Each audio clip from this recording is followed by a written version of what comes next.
cooking crack in the hotel last night. Sorry about that. They were cooking something. There's a lot of smoke, but it was cool. It was cool. They let you back in your room this morning? Yeah, it's got outside with my bare chest, you know. That's great. I'm sure that was a sight for everyone in Jersey City. I mean, I have a very hairless chest. I'll have a lot of native brown nipples and hairless chest. That's how you know I have some native in me. So they got you out that fast? You couldn't even throw a shirt on? You were just like full boxers? I was taking a shower and then I poked out the room and people were running. So I was like, maybe this is a real fire. Yeah, they have fire trucks and everything. That scared the shit out of me when you sent me that video, and then you're like, it's all good. It's fine. Normal is a fluid concept for me. Yeah. And that's pretty normal. It's almost like you bring it with you, you know? It's almost like I have a black cat stuck up my ass. Yeah, something. You're also the only guy that's ever decided to like explore around there.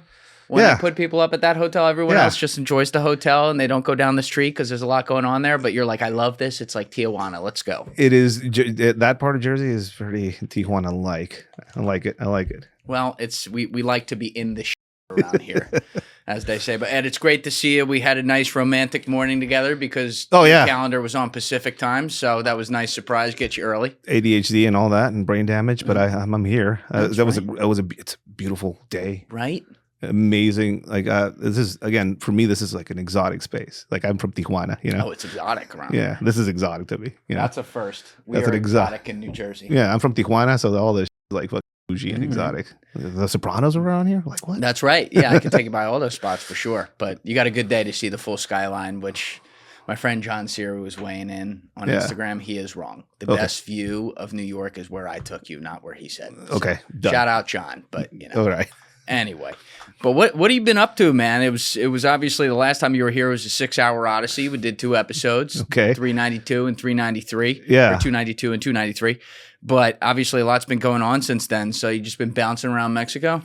Bouncing around the U.S. and Mexico. I think last time I was here, I think I ominously said that something was probably going to pop off somewhere in the hills of Jalisco. You did. You were cooking. And that was before the El Mencho killing. The head of they took out the head of the New Generation Cartel. Mm-hmm. I had a prediction that it was going to be Americans doing that. It wasn't Americans directly. It was a U.S. drone flying over and confirming the fact that that guy was in a cabin with his girlfriend in Tapalpa. That's how the confirm happened. I've heard different stories, and mind you, most of my information I get. I'm not a cartel reporter. I didn't go to journalism school. I have a lot of friends in weird places, and I have a lot of friends within the special operations community in Mexico. So I got a pretty early notice about what happened. I hear different things. One of them was that they tracked a woman that he would frequent. Yes. He was held up in a cabin in a very rural part of Jalisco called Tapalpa. It's beautiful. It's like Aspen, Colorado, you know? Yeah. Only the best for those guys. And at some point, a drone flew over his pad, and they were trying to figure out if he was there or not. He was pretty good about keeping out of the view of the sky. Like Bin Laden, kind of. High walls. Yeah. Hey guys, 3 quick things. Number 1, if you haven't subscribed, please subscribe. It's a huge, huge help. Number 2, if you'd like to join my Patreon for early uncensored releases of the full episodes, you can join via the link in my description or in the pinned comment below. And number 3, if you'd like to join my clipping community for a chance to make content from the show and make money, you can join via the Discord link in my description below. But then they found the woman that he was frequenting, and they saw a man coming out of the house out into the view of the sky, hugging this woman. And I think that's what probably confirmed where he was. A few hours later, members of Mexican Special Operations showed up in bulk. And after a long firefight, they had RPGs on them. That's nice. They had a bunch of sophisticated firearms. It wasn't enough, though, this time. And he made a run for the hills. Some people say he was executed. Some people say he was caught in the firefight that eventually killed him. And after his death, his head of propaganda and communications basically called out every single member of his cartel to go out and burn vehicles across the country. And that was that whole like 24-hour period where shit was just popping off. But then it stopped. It was a day. Right. It was a day of them. They burned a Costco. which is pretty kind of like. Listen, we got enough of those. They burned at Costco. Gas stations that had American ties to them apparently were targeted. Right. I used to have this map of where they were active, and you can superimpose that old map with where they started burning vehicles, and it's a perfect match. And that is a lot of territory that they are active in. Basically, it's like 60% of Mexico. Why do you think it just like stopped on a dime? It felt like, as far as like burning the street goes, it felt very organized. It was very organized. The New Generation Cartel has basically, it's like a franchise company. It has many people that have these organizations that they then go under the banner of this New Generation Cartel, and they have been expanding and growing exponentially for years now. And the head of this cartel, Mencho, was after the arrest, after the abduction of El Mayo Zambada, who was historically kind of the biggest fish out there. Yep. After he was put on a quick flight to New York, just like Maduro. After he was put on a plane by the son of El Chapo Guzman, one of his sons, figured something out there, which kind of tie into what we're going to talk about later as far as all the politicians that are currently in hot water in Mexico. You saw this emboldened New Generation Cartel growing exponentially in Mexico. It's the biggest cartel out there right now. Do we have an idea of like ballpark the size of quote unquote Sicario soldiers? There's no way of counting them realistically. They don't check in for the we talked to a few of their soldiers in the past. We've interviewed some of them, and they talk about numbers, hundreds in training camps or in holding patterns outside of the cities in the rural areas. So they need to get fed. So there's ledgers of how much people are getting paid, how much people are getting paid to feed them, house them, clothe them, equipment. Yes. You got to keep track of all that. So it's a whole army that they have, basically. They have drone capabilities, anti-aircraft capabilities. They're one of the only confirmed cartels that have been able to take down aircraft by the military, from the military. They're taking down military aircrafts? We talked to one kid, I think 2 years ago, who was a former tank operator, or a former Monstro operator for them. He would drive around one of those armored homemade trucks. And he talked to us about how what type of capabilities they had. And in a sideline conversation, he talked about how they took one of the miniguns from one of these planes, these helicopters they took down. And he was explaining how they took it out. And then we started seeing these cars outfitted with these miniguns. So historically, the last major arrest attempt on a Mencho was during they took down a helicopter.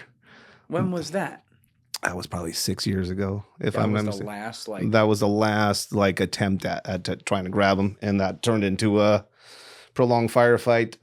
There was a federal cop that survived the crash, got horribly burned. He was assassinated later, like 2 years back. So this is an unforgiving cartel.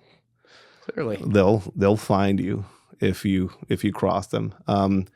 This figurehead that they had, El Mencho, was... Wait, why do you call him a figurehead? Because they change, right? Mm-hmm. Realistically, when you look at a lot of these cartel organizations, I think we're actually living through a mass extinction event. This El Chapo figurehead cartel system I think it's going away. Cartel mass extinction event. Yeah. You just gave me a good title.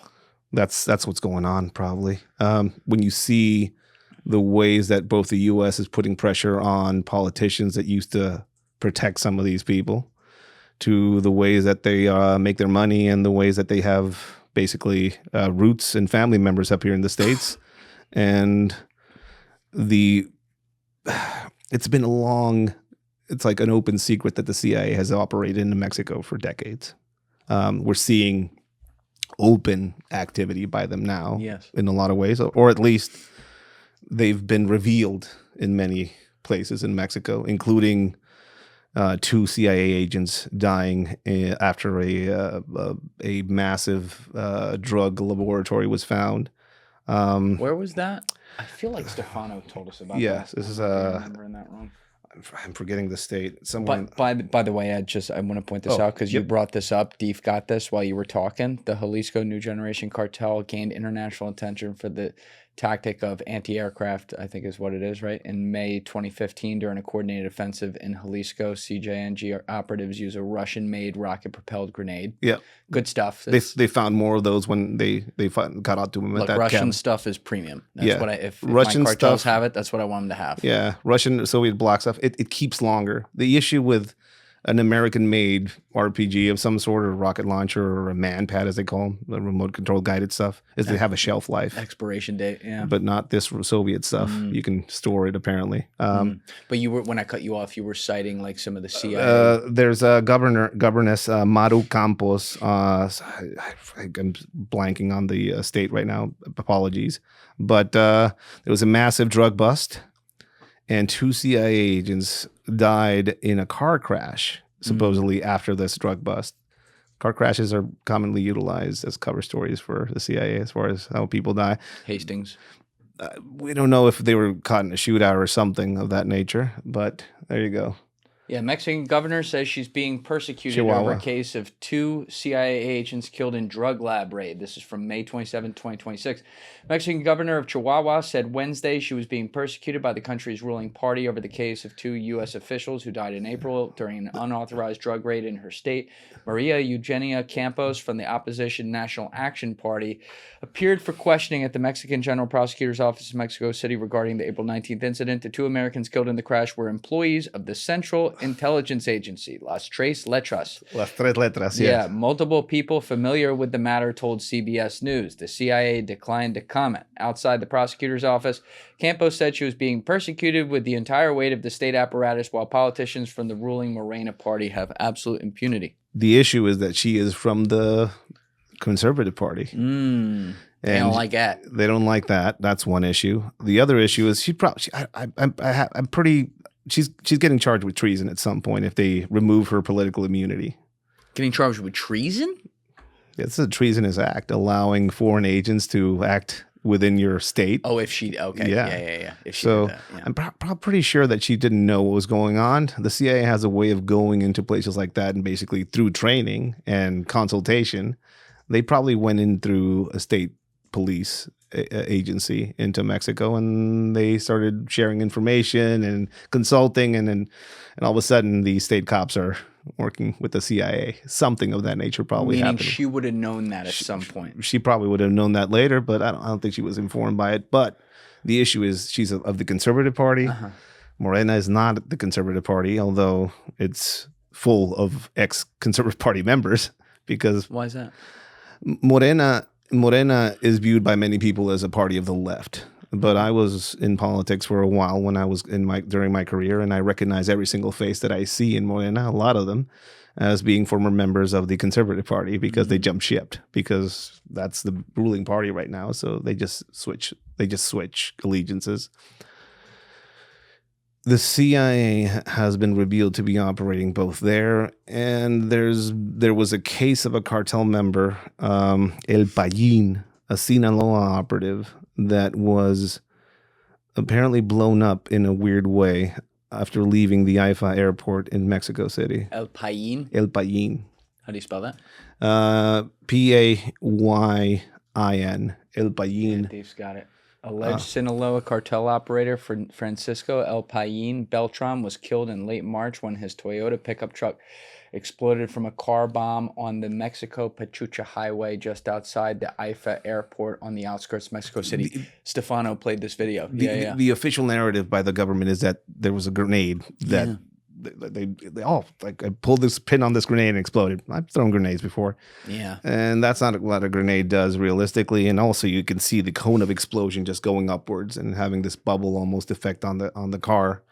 That looks like a targeted explosive charge put in the middle center console. That's what that looks like. Now, why would they kill this guy? Well, he was a Mayo-aligned figure.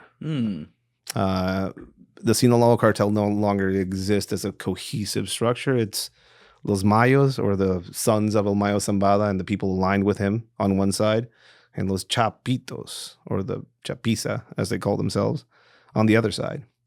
They are at war, a civil war that started with the abduction of Elmayo Zambada, which people say it was the members of El Chapo Guzman's clan taking him to try and barter with his life for their brothers and to get some sort of immunity, maybe. This could be possible. That probably sounds pretty accurate. A few of their family members crossed through San Isidro into San Diego and are now protected witnesses. But there's two brothers out there still fighting it out for control. La Chapiza, Archivaldo, and his brother. So you're seeing these events in Mexico. When we talk about the CIA operating down there, it's not. People talk about invasions. They have in this mind that there's going to be an invasion in Mexico. That there's going to be Marines showing up into Durango and going Tora Bora and some of those high Sierra mountains. If you lined up every single Marine in Pendleton on the border in San Diego, you wouldn't be able to contain the mass of humanity moving through that border. If you do something like you did in Iraq, I mean, there's no way. It's that much. It would displace many. If you would go into an overt invasion like that in Mexico, is my opinion. Okay. And also, we're one of your biggest trading partners. And a lot of the infrastructure around northern Mexico is what the United States needs to fulfill its industrial base. It's very complicated. It is shooting yourself in the leg if you attempt something like that. My whole theory was that we're going to see a soft invasion of some sort. Soft invasion. Influence, pushing things forward in certain ways. A lot of people view this as a war against drugs. We've been in a war against drugs for decades. That's not what this is. I think this is a political war. We've had a bunch of documents declassified around the Kennedy assassination recently. And in a lot of them, they reveal how many of the presidents in Mexico were actually CIA-backed and paid operatives. That really didn't make the headlines, but that's very interesting. I mean, when we talk about why Mexico is where it is, there's a lot of blame to go around. And there's a lot of responsibility within the Mexican political structure about that, and just culturally. But the United States has definitely had a hand in some of these things that have happened down there. Now, when you think that line of people who were backed by the CIA or people who were, in some way, shape, or form favored by the United States and the United States interest, well, that probably ended with Peña Nieto, the last PRI president we had. And then... What years approximately? I'm going to need some help with the years. But he was after Fox, right? Yeah. After Felipe Calderon, you had Peña Nieto. And after that, you had 2012 to 2018. Deep just got it. And after that, you had a landslide victory by this figure, Andrés Manuel López Obrador, AMLO, who started this movement, this Morena party. It's a populist movement, like many in South America. Openly pro Maduro, pro Cuba. Pro everybody that the United States doesn't like, basically. And in a lot of ways, the Mexican people, as a punishment for what they viewed as systemic corruption for decades, which was very real and is very real still, they decided to vote and punish the political class, and they did so by, in a landslide victory, kind of electing Andrés Manuel López Obrador. He came in with majorities, so he started passing a lot of sweeping laws and constitutional amendments. Would you mind just explaining to people out there, especially like all the American listeners who are unfamiliar with how Mexico's government works, like the chain of command and how votes get passed, like how similar it is or dissimilar to America? We have a House, we have House of Representatives, we have Congress, we have majorities, super majorities as well. And when Morena went in, they got a super majority, which is still in play. Meaning that they also do have to put bills through the separate Congress, and that has to get through before it gets to the president to be able to sign. Yeah, but a lot of that gets fast-tracked when you have the supermajority, which they have now. So when he came in, his antagonistical nature against the United States was very clear. one of the first things he did was kick out the DEA out of Mexico in a lot of ways, or at least hampered their movement. He's very suspicious about U.S. activity within Mexico, and he basically put in his own people in different key places in Mexico to try and, keep the U.S. influence out. That's what you saw. Coincidentally enough, he came in during the first administration, first Trump administration, which apparently they had a pretty good relationship. They speak well of each other. Obrador did. Yeah, Obrador spoke pretty well of Trump. I don't know if it's out of respect. I like strong men. He's very strong. All of it, right? I don't know if it's out of fear or respect, but there was something going on there. AMLO's solution to cartels was, hey, there is no drug war going on. What? But all these people no, it's violence, it's societal violence, it's all this, but there is no. I don't know. We're just gonna stop thinking about it as a war, and we're gonna go abrazos no balazos, the famous hugs over bullets. Hugs over bullets. Yeah. And he went on a campaign, and he won. And you started seeing this spring when it came to cartels. I mean, they grew, and specifically Sinaloa cartel grew in influence and in power, and the New Generation cartel as well. Both of these kind of in tandem kind of grew with each other as they were warring. But what you saw in that time period was criminal organizations figured out that in a lot of ways they can go into politics themselves. Similar phenomenon that happened here in the States where the mafia got involved in politics, and now their unions and their other stuff, Yeah, look what we built. Look at that. Come on. Beautiful. You saw it. It's beautiful. Beautiful. The same thing is happening in places like Tulum, I guess. Yeah, let's show them camera 5, Dave. That's beauty right Look at there. Built by Lucky Luciano and friends. But they a lot of them went into politics, and that's why you started seeing this proliferation of assassinations of political candidates that are like, our cartel candidate is going to win. And that's what you saw there. And you saw the election towards the end of his administration of this Rocha Moya character, which is now currently being sought by U.S. authorities under narco-terrorism charges. Yes. This isn't the general, is it? No, the general gave himself up, and he's currently a protected witness of some sort. That's how we like him. Ruben Rocha Moya is a lifelong friend of Andres Manuel Lopez Obrador. This is him? This is him. Looks like a real straight shooter. There was a lot of visits by Andres Manuel Lopez Obrador to the hometown of El Chapo Guzman. There's a famous video of him shaking hands with the mom and talking to the lawyer of El Chapo Guzman, correcting reporters on how he shouldn't be called El Chapo Guzman. They should call him by his Christian name and all that. It was interesting interactions with him. He might have been just being respectful. But he went there like 6 times or something like that. And Sinaloa was apparently very key for him, or important, or strategically important for him to visit a lot. And then his best friend and one of his closest associates, Ruben Rocha Moya, gained the governorship of Sinaloa through Morena. And when that happened, those Chapitos were probably involved in his elections. You have a lot of cases of people talking about running against him, or political campaigns that were running against him who were, targeted by these cartels, abductions, people being forced to vote for a certain candidate. All that stuff went on there. And those Chapos grew during this administration of Andres Manuel López Obrador. When they caught the son of El Chapo Guzman, who is currently stateside under... Which one is that? El Raton, the mouse. Ovidio. Yeah. When they caught him the first time, because there was 2 times, that's when the whole Culiacanazo thing went off. Yes. The president of Mexico, Andrés Manuel López Obrador, for security reasons, is what he said, for no more bloodshed to happen, he was released, which is the first time that something like that had happened. So he basically ordered the release of this individual. Later on, he was again arrested.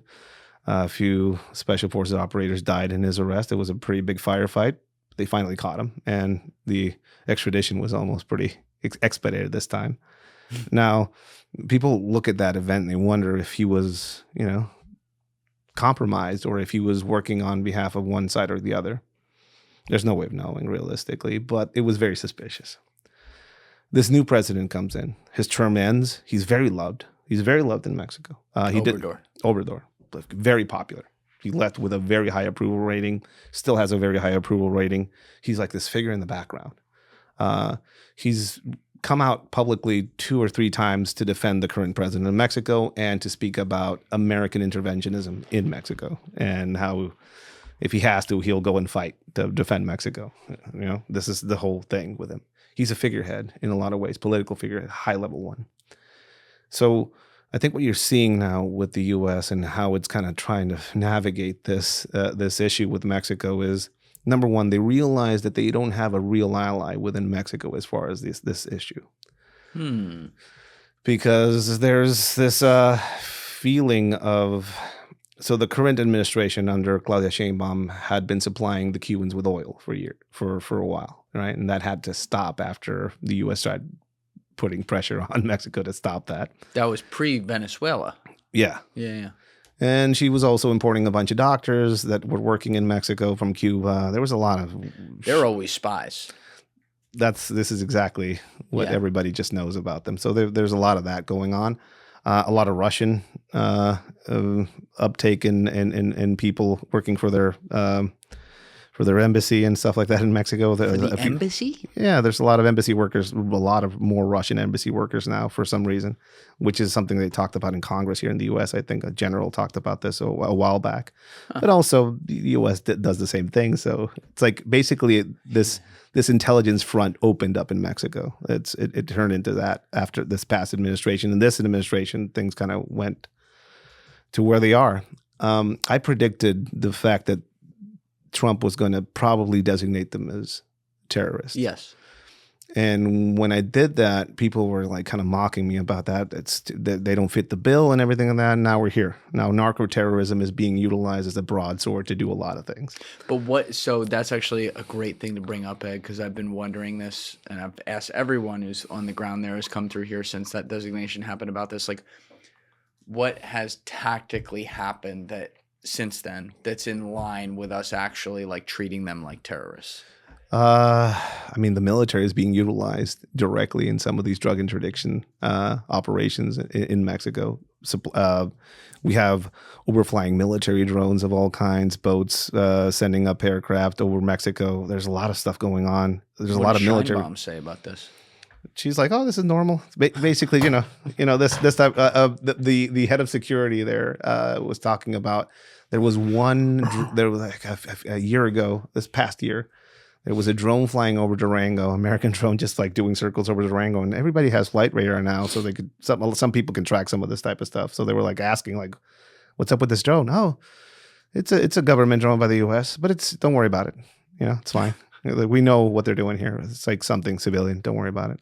So if that government drone hypothetically like sees some guy, let's call him, Juan Carlos, and he's like a capo, like someone pretty high up, and they're like, oh, there he is outside the bar chilling. It could just be like, gone. This is what I've seen as far as a change. As soon as you started seeing the skies swarm with U.S. assets, which that's what's been happening in the past year. What they were probably doing is mapping out all their communication structure, command structure, supply lines. A lot of it would happen in the Gulf region of the Baja Gulf region, which is interesting because that's Sonora, that's Sinaloa, that's Jalisco. That's where all of the some of these bigger organizations are based out of. And then after all that intelligence gathering, that's when you started seeing some of these cartel heads fall, right? So it seemed like a preemptive move by the United States, because it knew that it was about to kick up Beehive, which that's what the Mexican government views the abduction of El Mayo Zambada as. And they view it as a treasonous act. Like they have treason, they want to charge El Chapo Guzman's son that participated in this abduction for treason because he abducted somebody for a foreign government. So they view it as a treasonous act. That's interesting. But was it a U.S. operation to abduct them? I mean, yeah, there was probably some U.S. involvement. Was the Mexican government completely innocent around all this? Well, they acted in a very suspicious way. And again, going back to Rocha Moya, Rocha Moya, the best friend of Andrés Manuel López Obrador, this political figure behind the scenes of everything down there, he's our Trump in a lot of ways, although they didn't want to think about it that way, but he's kind of this figure. Charismatic. Yes. And you have Rocha Moya, who is the governor of the state, called into a meeting by El Chapo Guzman and El Mayo Zambada. El Mayo Guzman's son and El Mayo Zambada. El Mayo was going to mediate some sort of issue that the governor of Rocha Moya had with the rector of the university there, Nemesio Gwen. So they were basically he was gonna be like, the mediator in this meeting. Well, that didn't happen. They shot the governor never showed up. They shot the Nemesio Gwen and then put him in a truck, and then the state police tried to make it look like he was going to get robbed at a gas station, and there's a video of this. All of this shit was fucking fabricated by them. And then it turned out that it was a planned abduction, and there was murders, and the state government at the charge of Ruben Rocha Moya was hiding a lot of this shit. And now we have this issue where the U.S. is asking for 11 politicians, and a few of them have already turned themselves in from Mexico. And Mexico is like saying, Claudia Sheinbaum saying, like, we need evidence. Yeah. The same government that extradited, I don't know, like 50 people in the past 2 years now needs evidence. Now they need evidence because it's a sitting political figure, and it's specifically the best friend of our figurehead. So that's actually, you were talking early on about the El Mencho raid, and we're jumping in a lot of different things here, people. We'll get to a lot of it, just there's a lot going on, so this is good shit. But maybe that's a good spot to ask my Sheinbaum question, because it seems like she has some political power, but then you see what happened with the El Mencho thing where she wasn't even told about it ahead of time. And you're like, if you're not even told about the most important wanted criminal in the country being whacked by your own military, how much sway do you even have in your own government? People will argue about that, but let's say you're Claudia Sheinbaum and you're in charge of Mexico, and you're like, hey, the military called you, like, hey, we're about to take out El Mencho. Did they actually call her like as they were doing it? I don't think they did. Right. It doesn't seem like it. So like you would preemptively maybe call off your, she was out and about, just shopping. Her security profile was pretty low back then. Now now that's gone away probably. But her security profile was basically she would walk around like outside of this, going back to AMLO. AMLO basically got rid of the Mexican Secret Service, the Estado Mayor. And he would just he would drive in a Jetta. There's videos of him. He would say, the people are my bodyguards. Right?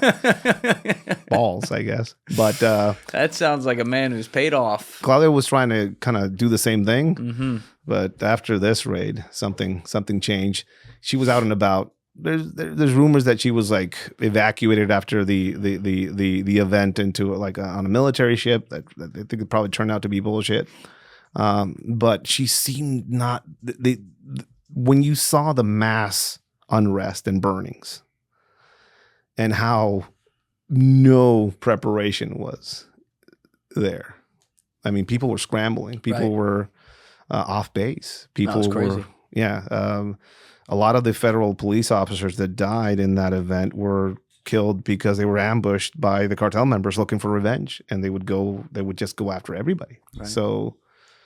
It seemed like she had no idea this was coming, which means that the Mexican army is operating in a slightly independent way, maybe, or they viewed this as a now or never type thing. It's odd. It's the way it went down is odd, and over and over again, Claudia has seemed to be in the dark about some of the stuff that's going on. When the arrest warrant for all these political figures came down, she was like, yeah, we know where all of them are. We just need more proof. And all of a sudden, 2 of them were in the U.S. turning themselves over. Is one of them the general? One of them is the general, the former head of security in that state of Sinaloa, which, again, tied to Rocha Moya and was tied to a bunch of other things. Member of the military, all of these characters around this specific Rocha Moya case are people who facilitated the growth of this organization, the Chapiza, and specifically them solidifying power there. And it seems like a lot of them were also, being funded politically or influentially through this. And all this money has to go somewhere. So political campaigns, enterprises, licenses to build buildings or going to different companies, tequila companies, like all of this. There's a video of Claudia Sheinbaum next to the municipal president of the town of Tequila, Jalisco, who turned out to be a cartel member. I mean, that's how it goes. And she's like, this is our guy here in Jalisco. This is the guy we want. And now he's in custody, which good on her that they're arresting people of their own party in that way. But there's more of them. How did they catch him? Mexico has been going through these swarm operations. They have there used to be a federal police, and they got rid of it during Andrés Manuel López Obrador's tenure. Mm-hmm. They basically turned it into a military police, which is the National Guard unit guys, the guys that are dressed in white. And they inserted that into the military. So it's like a military policing arm all over the country. But before that, there was the Mexican Federal Police. And that used to have an intelligence service, an investigative service, and all this. It's become revived again. A lot of the old school people that used to work for that institution are now working for the Secretaría de Seguridad Pública Federal, the Federal Public Safety Service, Secretariat. And they're actually doing the jobs that they should have been doing for a long time, probably under a lot of international and political pressure. But they're going town to town and realizing that, like, hey, where's the cartel here? Well, there's no cartel act. Oh, it's the municipal police are the cartel here.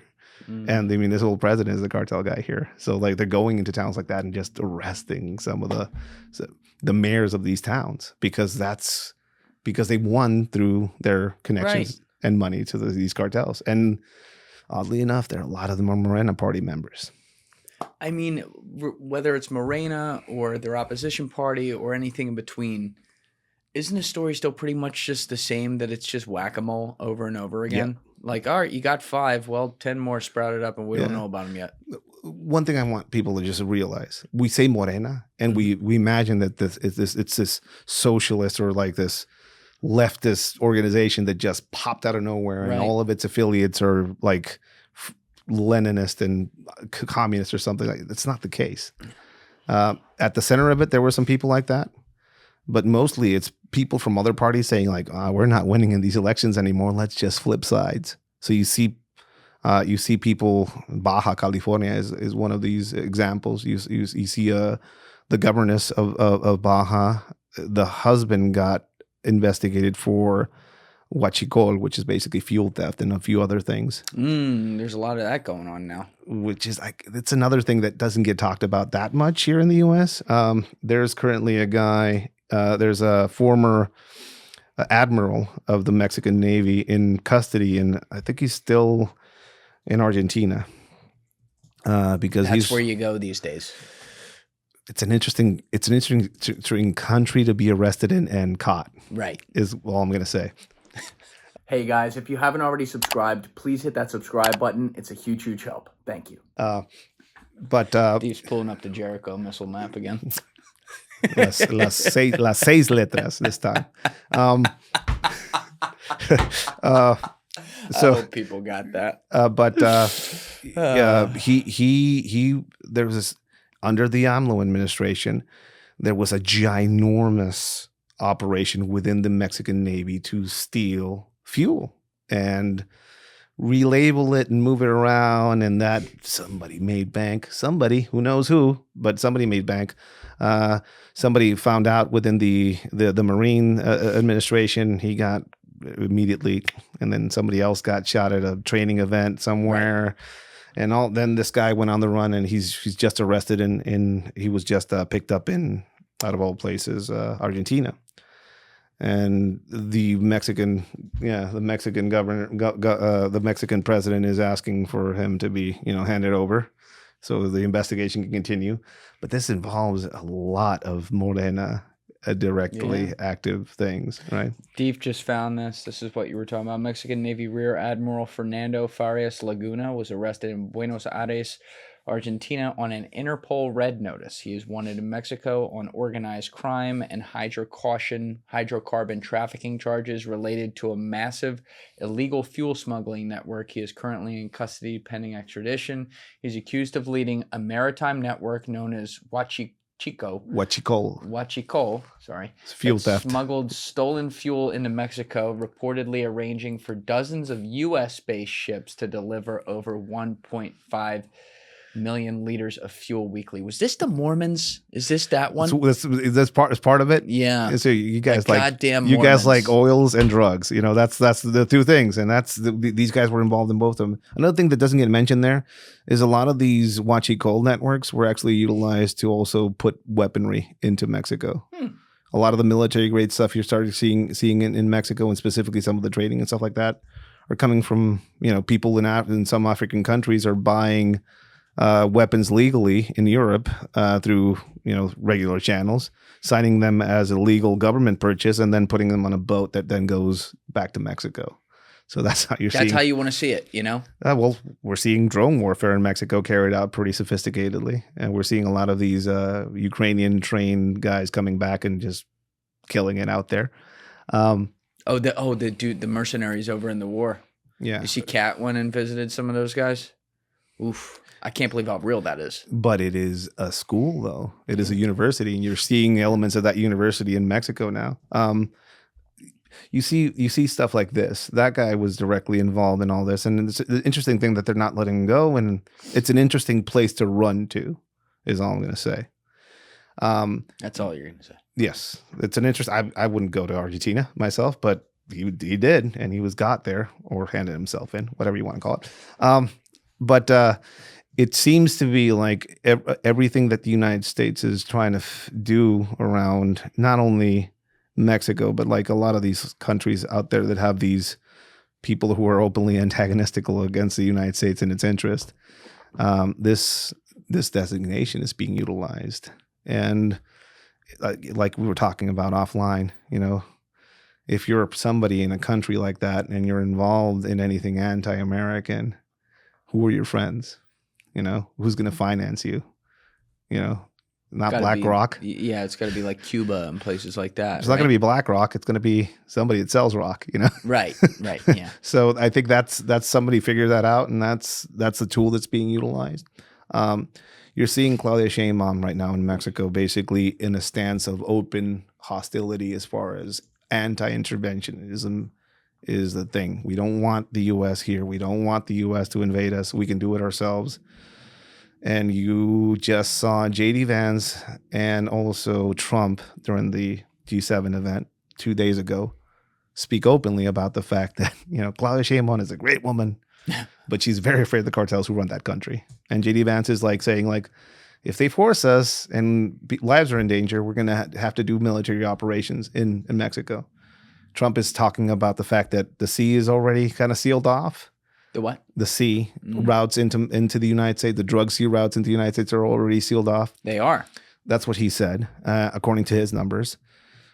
I will speak to anybody out there if they've seen some uptake in drug prices out there. I'm not aware of any of that. I was talking to my guys the other day. Something tells me, we're seeing 50% increases. So, well, Trump is saying now that they're going to go into a ground campaign in Mexico. Basically, is what he said. They were doing a lot of ocean interdiction stuff and blowing up a bunch of boats on the ocean. A lot of these. What kind of boats? Like cocaine submarines? Drug boats. Okay. Fast boats. There's fishing villages all over the coastline in Mexico, and some of these fishing villages, they moonlight, at night, and they move things around the ocean. And some of these boats have been blown up in the ocean. Some of them get played for CNN, and some of them don't. Some of them just sink into the ocean, and you never hear about them. But there's a lot of I've spoken to a few people that have family members missing. They went out on a fishing trip and they just Never didn't came come back. There's a lot of that going on right now, and people are afraid to go into that line of work, which Right. if the U.S. is trying to stop that, I guess that's working. Well, they're blowing up trap houses too. Yep. Because when I had Eric Prince in here, I can say this now because it later came out publicly. But like, we got off air, we went to take the picture over there. He's like, "You want to see something cool?" It's like, okay. Rips out his phone and it's like this grayscale drone image, and you just see like some heat maps moving. And I'm like, okay. And he's like, wait for it. And then like 1 Mississippi, 2 Mississippi. And he's like, trap house, Haiti. Nice. Yeah. Like, oh. They did it in Ecuador with the Trinidad guy. They blew him up as well. Was that Eric? No, that was the U.S. They I mean, that's what I'm saying. Maybe. Who knows? I think that there are like covert military operations by the United States and Mexico and all over Latin America going on right now. Yeah. It's like, it's not a secret anymore. A lot of this has been already kind of been uncovered. The purpose of them is what is interesting. Like, what are they trying to do? Who are they targeting and why? Well, in Mexico, they're now shifting their focus. Who's left in Mexico as far as like a big fish, as far as cartels? Well, there's a few, El Jardinero.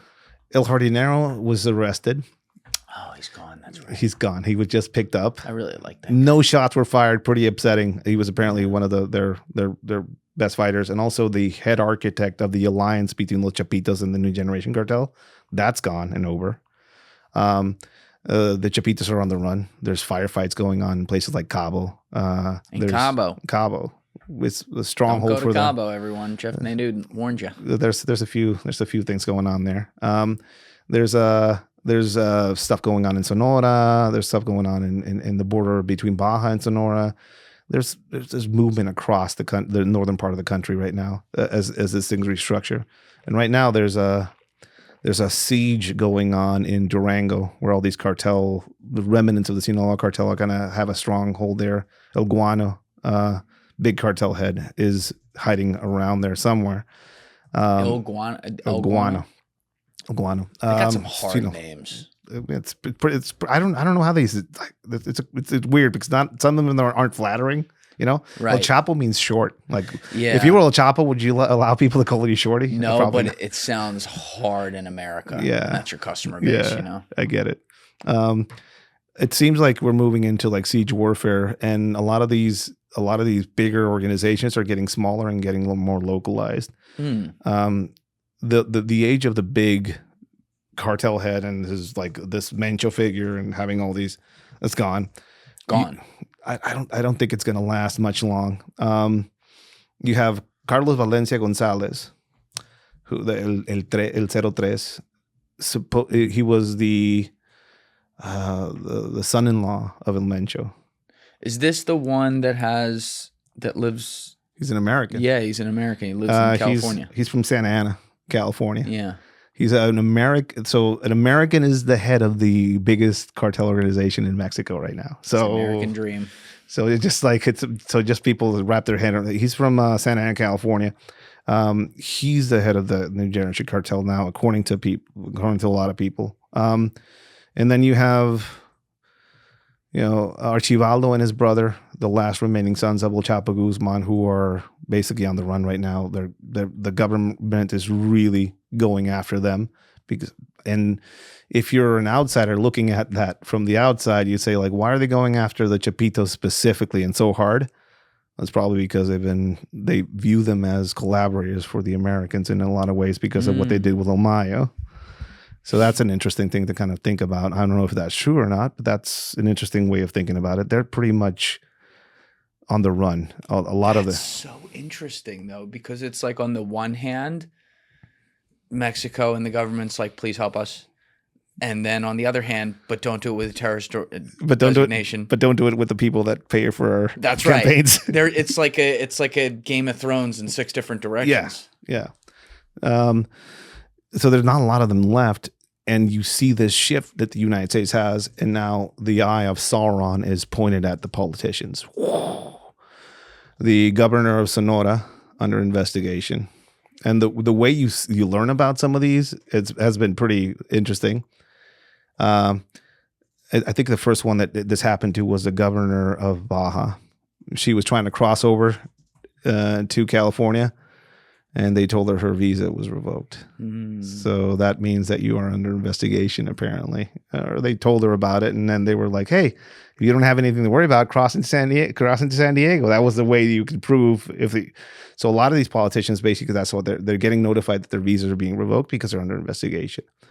You have 3 governors currently under like direct investigation. Ruben Rocha Moya, who under his leadership, apparently, according to what I've seen, members of his administration and people working under him, specifically the Chapitos who helped him get him into office, kidnapped an individual who was apparently a DEA informant. Oh. Along with 10 other people, including a 13-year-old boy. Allegedly, they were under the protection and kind of like the influence of Ruben Rocha Moya. These municipal cops picked him up along with these other people and handed him over to Los Chapitos. And all of them got killed, including that 13-year-old boy. The cops handed them over. Yep. Municipal cops. What did the 13-year-old boy have to do with anything? His family.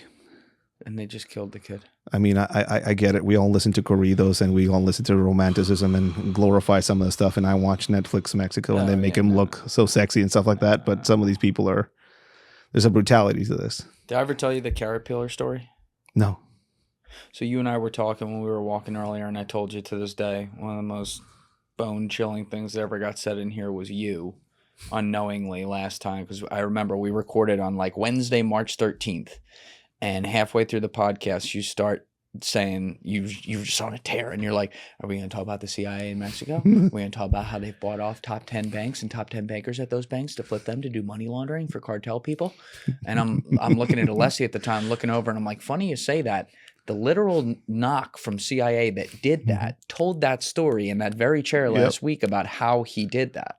And there was another story he told, though, because this guy went deep undercover within the cartels, and his job, as you well know, was to not arrest them, but be a part of them.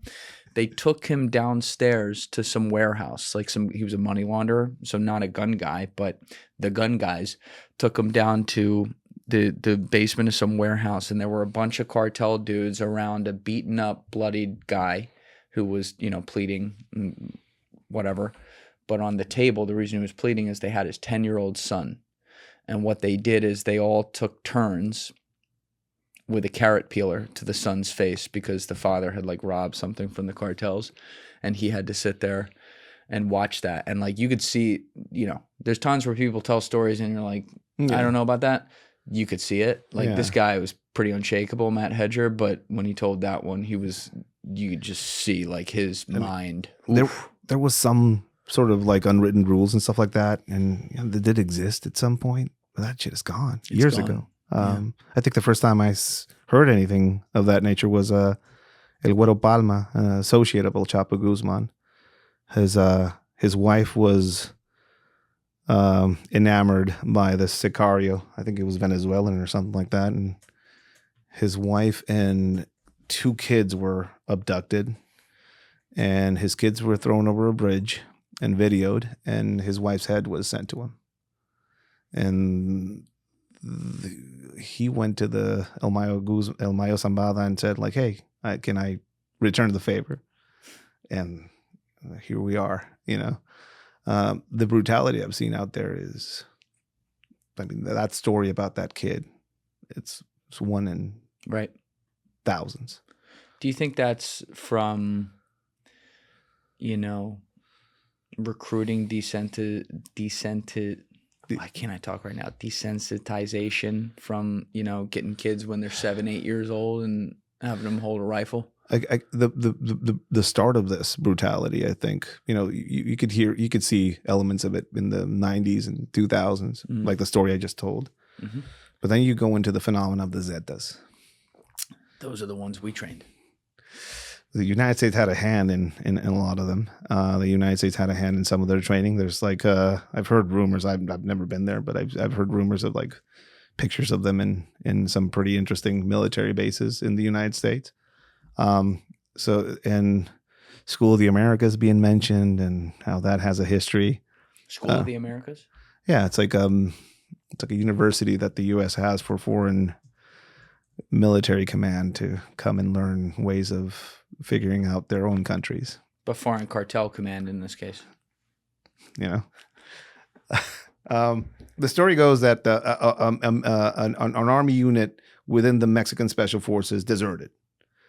Realistically, that's not what happened. They were sent under official orders to be the bodyguards of a state prosecutor in some of the Gulf states. And then they just said, well, you're actually here to bodyguard the head of the Gulf cartel. And they were like, okay, let's figure this out, I guess. You know, they take orders. And they got really good at it. And then they said, like, hey, we can do this ourselves. We have more discipline than you guys. And they became this monster of an organization. They were growing exponentially in Mexico. And I think they caught the eye of the U.S., which in a lot of ways they were like, hey, this ISIS-like figure of these Zetas growing in Mexico is probably not the best thing in the world. And the ones that went to war directly with them were the Sinaloa cartel. When was that? This was the early 2000s. This is around Fast and the Furious when a lot of those guns were showing up in the hands of some of these cartel members, specifically the Sinaloa cartel, because they needed weapons to fight the Zetas. Oh my god! All right, and I'm not gonna. We could let's do it. This is theories. Dude, this is pure spec. Dude, I'm head injuries. I'm just this dude from TJ. That's I have right. no idea. But you were dropping some alpha on me on our walk this morning about Operation Fast and Furious. So pure speculation here. We don't know. We don't know. I don't know. What are you hearing from the birdies? I found some of those guns. Number one, You found them? Yeah, I found some of them. Yeah, I find these 50 cal Barrett rifles with the instruction manuals and everything in the box. This is back when you were in the police unit. Active, and we go into fucking houses, and all of a sudden these fucking armories are there, and like, oh, that's a lot of guns. And all of a sudden, the ATF shows up a few hours later outside the building. I was like, hey, can we look at some of those guns? So it seemed like they materialized in the span of a few months, and they started showing up in a lot of specific places around the Sinaloa cartel. Mm-hmm. It's like, hey, like somebody said, like, hey, we need these guns to fight these people. Now, the fact that they were Barrett 50 cals showing up is interesting. The first cartel that started utilizing improvised armor in their operations was the Zetas. And those need to be shot at with 50 cals. And to this day, when you see cartel monster on monster warfare, Zacatecas has a lot of that going on. The New Generation cartel and some of the elements of Los Mayos fight it out in tank-on-tank battles all the time. But the first time that happened was the Zetas. So you see an embattled Sinaloa cartel fighting against the Zetas, and they need firepower. It's like RoboCop. Remember when the Boddicker boys got these 50 cals? Same thing happened. It's like, hey, we need something to fight against RoboCop. No, we need something to fight against the Zetas and their armored trucks. So you start seeing these 50 cal. It seems very suspicious that this Fast and the Furious operation, which actually preceded the Holder administration, it's like, I think it started in the Bush administration. Yeah, wow. And according to some people in Mexico that I've talked to, the numbers that the U.S. shares as far as how many of those guns were out there is not high enough. Not high enough. Yeah. And it seemed to have armed a very specific cartel because the interest of the United States was to fight the other one that was growing that wasn't aligning with their interest. That's like the theory. Yeah, that's pure spec.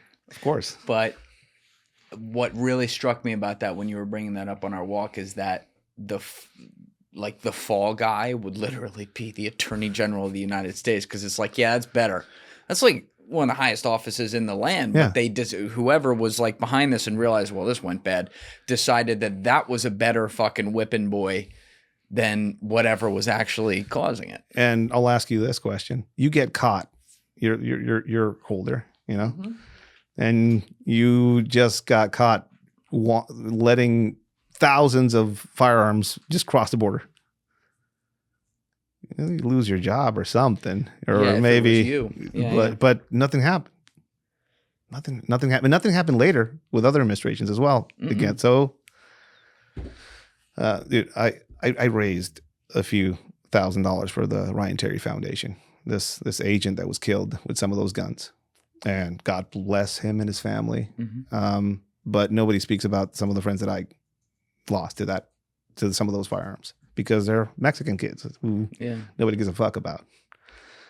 So when I talk about some of this shit, I talk about it in a very personal way.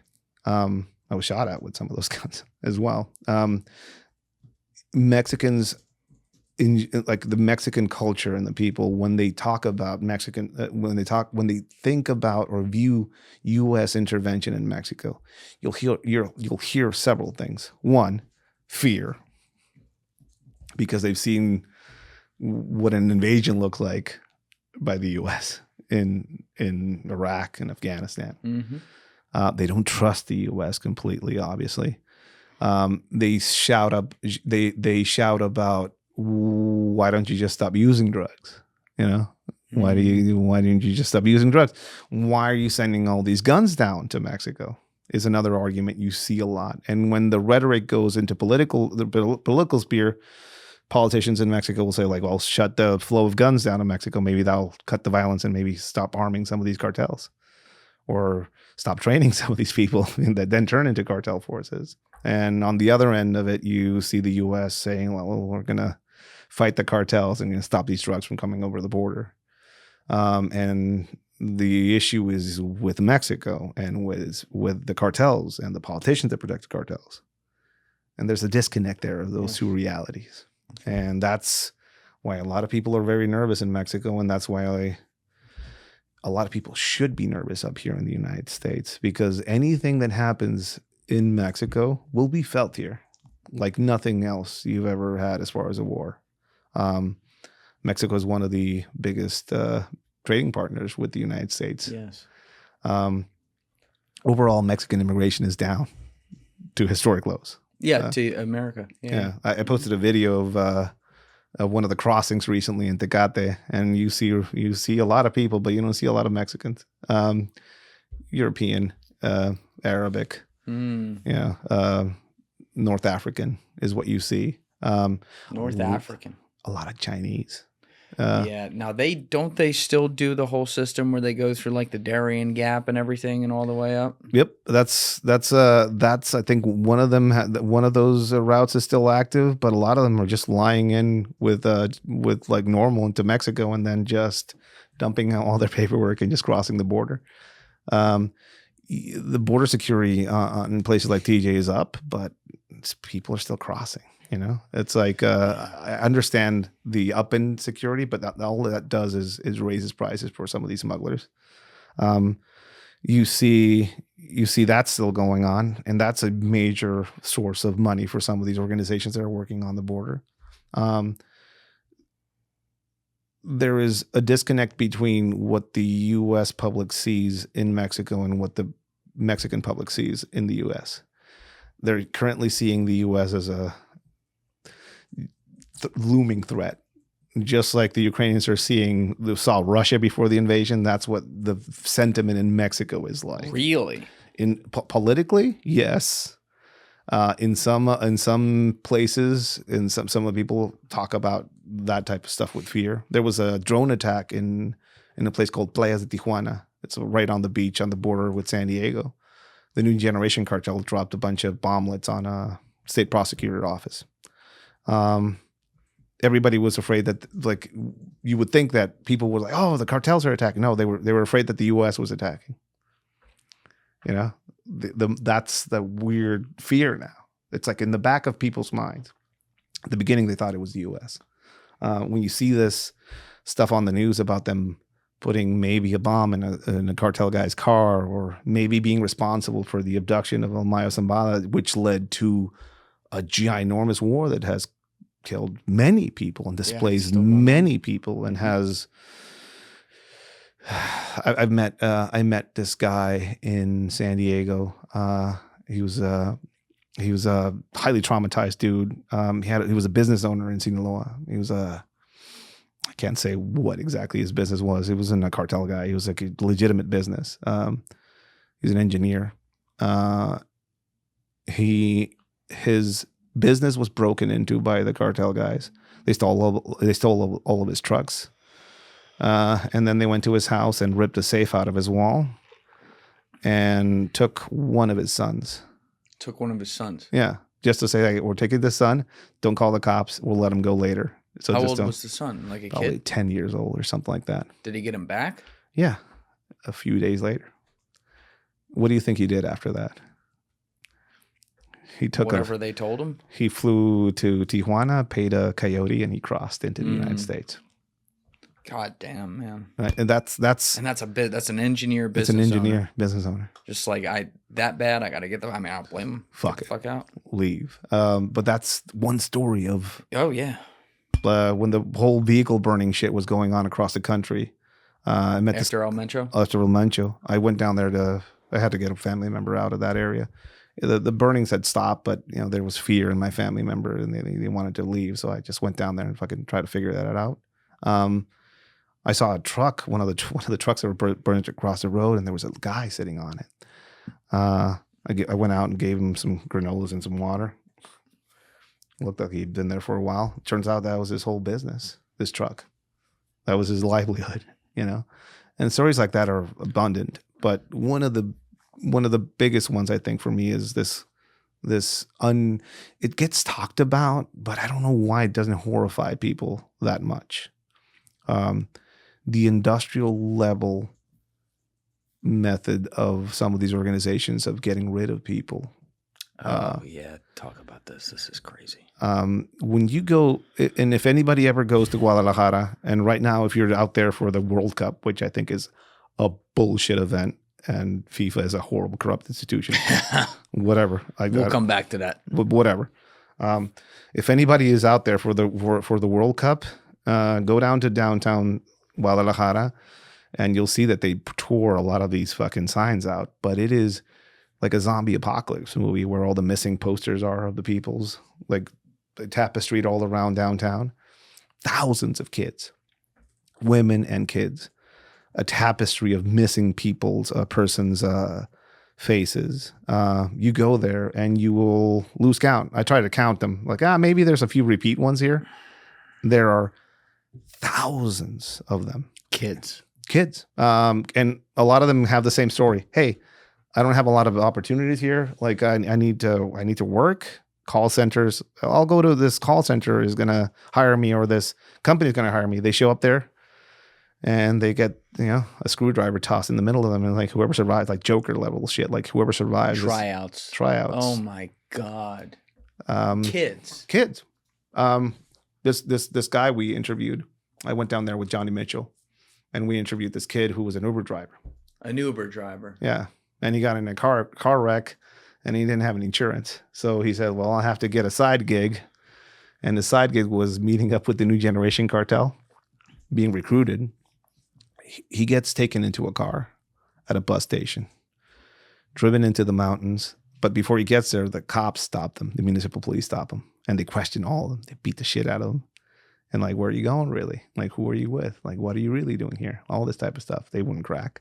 It's like, oh, good, you're strong people. The municipal cops were cartel guys. It was like the testing subjects, and then they end up in these ranches where they get trained. Shoes get taken off. All the clothing gets taken off. There was this Mexican Auschwitz story somewhere in Jalisco of this supposed mass grave that was found, and they were citing all the clothing left there.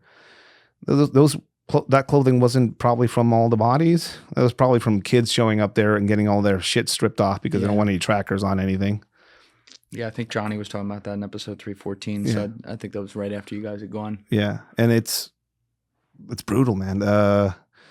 If you want a gun, you have to earn it by killing a few people. If you want a rifle, you have to earn it by killing a few people. And deserters are usually the target practice that you get to practice on. So when you see those posters, though, of all those missing kids, obviously many of them are dead and gone and are never going to be seen again. I'll come back to that in a second. And then some of them are just, they transformed. They went there, they transformed, they got recruited. They're never going to be seen again as they were. No. I mean, this kid, dude, he's like a 20-year-old. Like, he's a kid. Yeah. His eyes are glass. Glass. Glass eyes. Yeah. I know that look. 1,000-yard stare kind of thing. Hands always trembling. Alcoholism. His kid he's not going to have a liver by the time he's 30, probably. And what options does he have except remaining there or, continuing on there? And it's this generational thing now there, because a lot of these organizations it's a generational thing. My dad was in it. My brother was in it. Now I'm in it. And, what do we do with our lives now? Which is, it's one of the saddest things about this whole thing. You saw the arrest of Mencho in Mexico burning, and still we went through like the airport where planes were getting shot at in Jalisco, and everywhere was scrambling. The same airport receiving all these international tourists coming in for the World Cup. Yeah. And it's like, we have to do this. There are pressing issues and matters in Mexico. So a soccer game isn't one of them. We're currently in a state where, the U.S. rhetoric around a ground assault of some sort or actively, openly striking somewhere in Mexico is on the table. Like the president said it recently. J.D. Vance said it as well. It's like a very open thing. Do you think that's rhetoric, or actually like they're thinking in their head maybe 20% chance we're going to do it? Before Maduro, I would have said, I don't know who. I was talking about who's left out there that they could go after or explode, Yeah, Deef just got this. This is J.D. Vance on June 18th, a few days ago. Yeah. U.S. reserves the right to take military action against cartels in Mexico. There it is. Trump said the same thing at the G7. Yep. So it's in unison, right? So who are they going to go after? Archibaldo, his brother, the last remaining sons of El Chapo Guzman. There's a few other half brothers and stuff like that out there, but that's not gonna, let's say, you've sent SEAL Team 6 after these people and you tomahawk them or whatever. Okay. That's now a crater in the middle of the hills of Sinaloa. Next man up. So that's not going to do anything. So they've moved their lens towards politics because they realized that a lot of these organizations can't have a hold or can't continue on without direct official participation by the government. But how do you fix that when A, it's so widespread, B, the guys who are paying off the government are also holding a gun to their head when they do it, not just to them, but to their families as well. And again, back to point A, this is at mass scale. So it's like whack-a-mole. How do you actually not even fix it? Let's say put a 60% dent into it to make a difference. Well, number one is drug consumption and some of the ways they're funding themselves. In the past, you would say like cartels are funding themselves with drugs. Now we see that's one of them, Another one is illegal immigration. Another one is basically that they've been diversifying their portfolio for decades. Mm-hmm. So when everybody goes to Chipotle and orders extra guac, they're putting money in the pockets of a few cartels out there. What about my avocados? That is, you're funding the new generation cartel and members of La Familia in Michoacan right now. Fucking fire. But they are fire. I know, I get it, but you're funding them. And how is that? Well, they tax all the farmers there, and they get a cut out of all of that. So that's connected. How can I incentivize them to just do the avocado thing and not like the fentanyl thing? I think the fentanyl thing is being utilized as a rhetoric as well. The fentanyl aspect of this, I think, is, people are getting wise to it. There's more things other drugs out there. People are shifting to other drugs, and also the ways that fentanyl gets into this country. Some of it goes through Mexico, some of it, but most of it probably comes through the mail, realistically. Or most of it comes from Canada. Yeah. Like a lot of it is coming from other places right now. But the Mexicans are also operating in Canada, in all fairness. Yeah, some of them. But like there's other players in this now. So viewing this as we need to stop the fentanyl thing is very simplistic to say. It's not just stop the fentanyl. Yeah, that's one symbol. That's and one it's symbol. If we had a pie chart right now of all the things, it's like, there's your 10% or 5% or whatever. I'll say this, as I was born in Mexico and I got to see the drug war kick off directly. I was there for it. I was there for in the shit. In one of the biggest shits in my time, trying to figure out a very specific city and part of Mexico. And from there to now, not a lot has changed. These organizations have gotten bigger.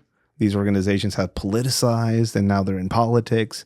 These organizations used to have like maybe paid off one general in one region, or maybe paid off the head of police in the other. But now they have the mayor, and now they have the governor.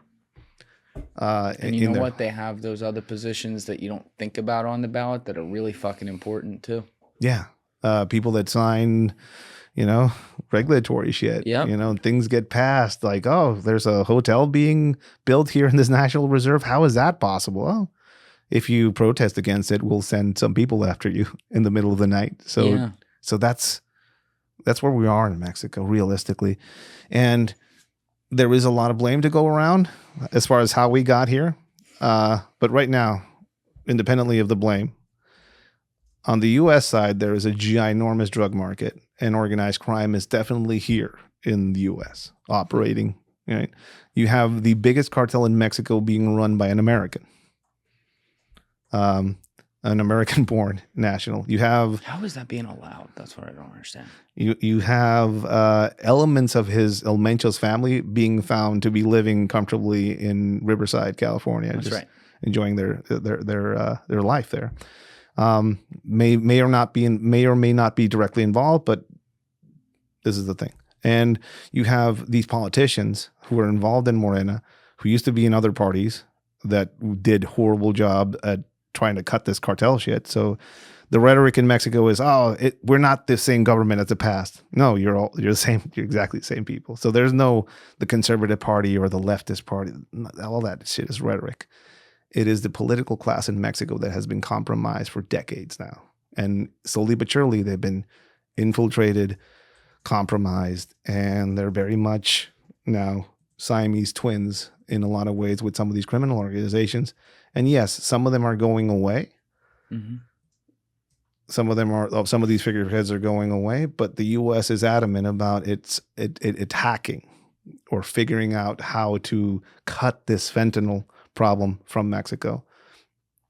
And the eye of it is on politics now.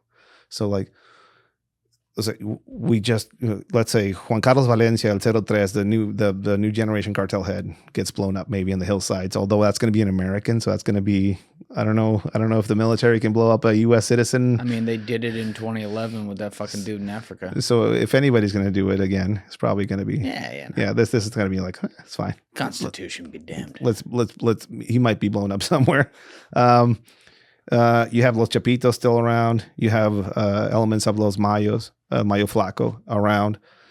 And none of that's going to like do any damage or do a dent or realistically change anything in Mexico if you blow them up, right? At least the U.S. foreign policy, as I see it, they're trying to figure out how to actually create a change in Mexico that allows them to implement whatever they want to implement in Mexico. And for me, I think the key thing is a lot of these governors, Ruben Rocha Moya, Alfonso Durazo, Americo Villarreal, Tamaulipas, Sonora, these are all northern Mexico, which is interesting because that's where most of the industrial plant of Mexico is.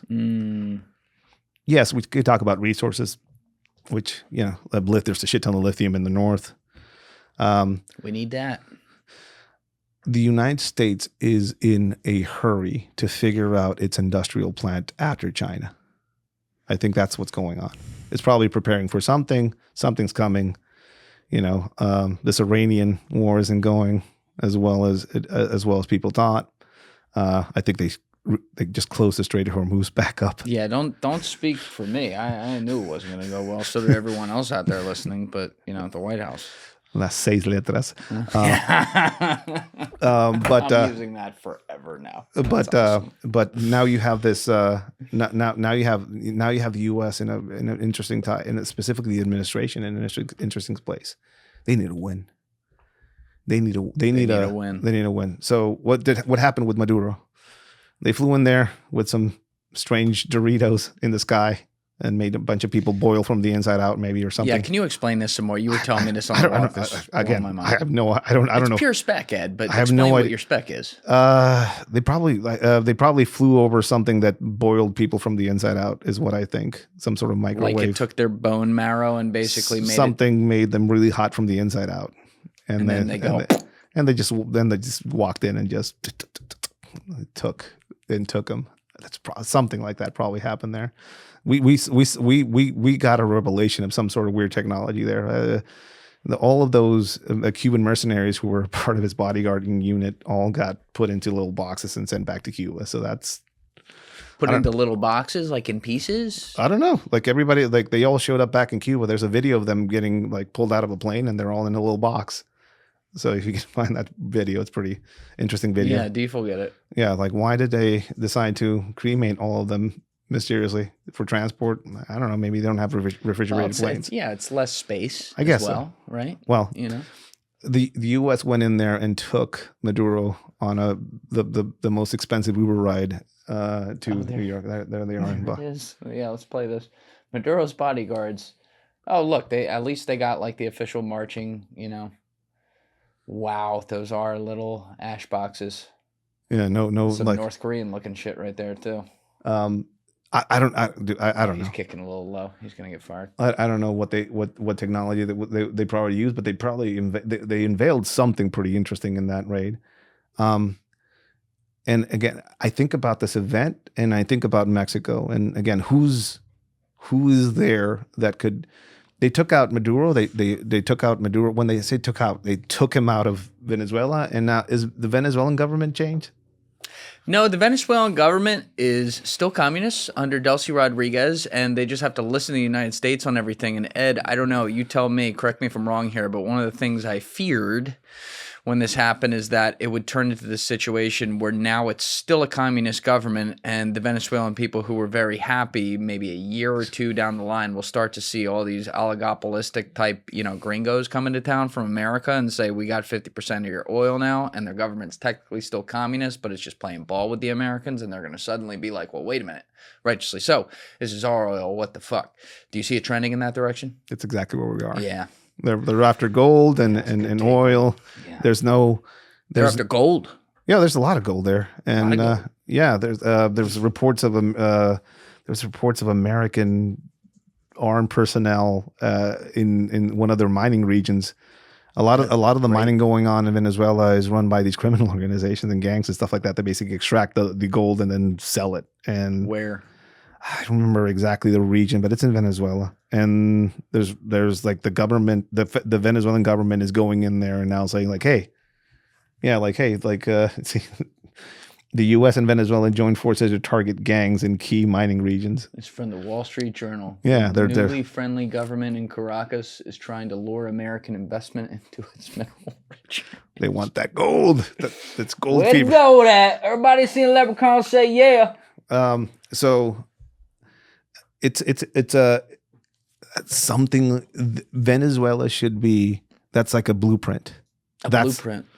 And I think the next Venezuela could be Mexico. All right. Now that's interesting. I wasn't necessarily expecting you to say that. And the reason is one of the ways that they sold the Venezuela raid was, it's a huge drug capital. It's being Los Soles. Right. And then when you actually looked at the literal like government reports from before they did this raid, it shows like South American drugs, and I forget the numbers, but it was like 0.5% or something like that is Venezuela. And yet Mexico's the main problem. And Mexico had already been designated a terrorist organization cartel-wise, and yet the mission happened in Venezuela, not Mexico. So my thought was they're dancing around the Mexican issue, perhaps because of the reasons you were laying out about the industrial back and forth partnership. It's a bigger Mexico isn't Venezuela. Venezuela is heavily fortified, had all those guns and everything like that, all that anti-air Russian technology that everybody was very afraid of. You're going to get all these kids sent back in body bags. No, the only body boxes went to Cuba. No, body boxes. Write that one down. Whatever that operation was, you got to hand it to them. They did a number on them. But that's not Mexico though. You had Ruben Rocha Moya when they issued him a red notice that they were coming after him. He had the Mexican federal government install the military around him to protect him, and he was held up in his bunker because he was a sitting governor in Sinaloa, so he was hiding in his office basically for a while. And what do you think he was afraid of? A Mexican helicopter showing up and laying on his roof and extracting him. That was what they were afraid of. Ever since that, the federal government apparently has taken his security off, and he's hiding somewhere in a rural ranch somewhere in Sinaloa. The governor. And can he govern? He's on a license, and there's somebody else governing for him right now, because that you can do that in Mexico for a bit. So he's in the hills hiding. So when I say Venezuela, when I say that Mexico is probably on the verge of becoming the next Venezuela, who would be the Maduro figure in Mexico that they would go after is my question, right? If you were a betting man, Ed, pure spec. Claudia Sheinbaum, very popular. Yeah. Trump says a lot of good things about her. He does. She's a sitting president of Mexico. I don't think it's her. I agree. Is she compromised by cartels? It doesn't seem so. Maybe she has some people around her who are. Right. Maybe her campaign was funded in a lot of ways by some of this cartel money, which has always been the case for a lot of these elections for the past few decades. So there's nothing new there. I don't see it. I don't see a Black Hawk helicopter showing up to Mexico City and like putting like with some Doritos in the sky and just. Yeah. I don't see that. Who else could it be? Let's look around the room. Ruben Rocha Moya would be a good candidate. Is he still a little too high to be a candidate? You know what I mean? He's a governor. Okay. Could be him. But who's his best friend? And why is all this attention being put on this in specific person? It's because he's the closest friend and direct link to Andrés Manuel López Obrador, the political figurehead of the Morena party in Mexico. And how much power does he still hold now out of office? All of it. Okay. If he comes out and says like, hey, I'm the president now, I could see a political movement in the country to change the Constitution to put him back in. I could see that. But Trump likes him, I thought you said. He said good things about him, and they did pretty well together, but they had a lot of arguments about U.S. agents and the DEA working in the United States, and Evo Morales for a while, who was on the run, hid in Mexico for a bit, and he spoke highly of Maduro, and so he was definitely on the other side of that spectrum. I think that's where we're headed. In some way, shape, or form, the United States is probably going to target him next. And what do you think? Let's say they target him. Let's say it's doesn't even need to be as fancy of an operation it was for Maduro. They don't have to use some fucking bone marrow microwave weapon or whatever. But they target, they go in, they get him, they take him out.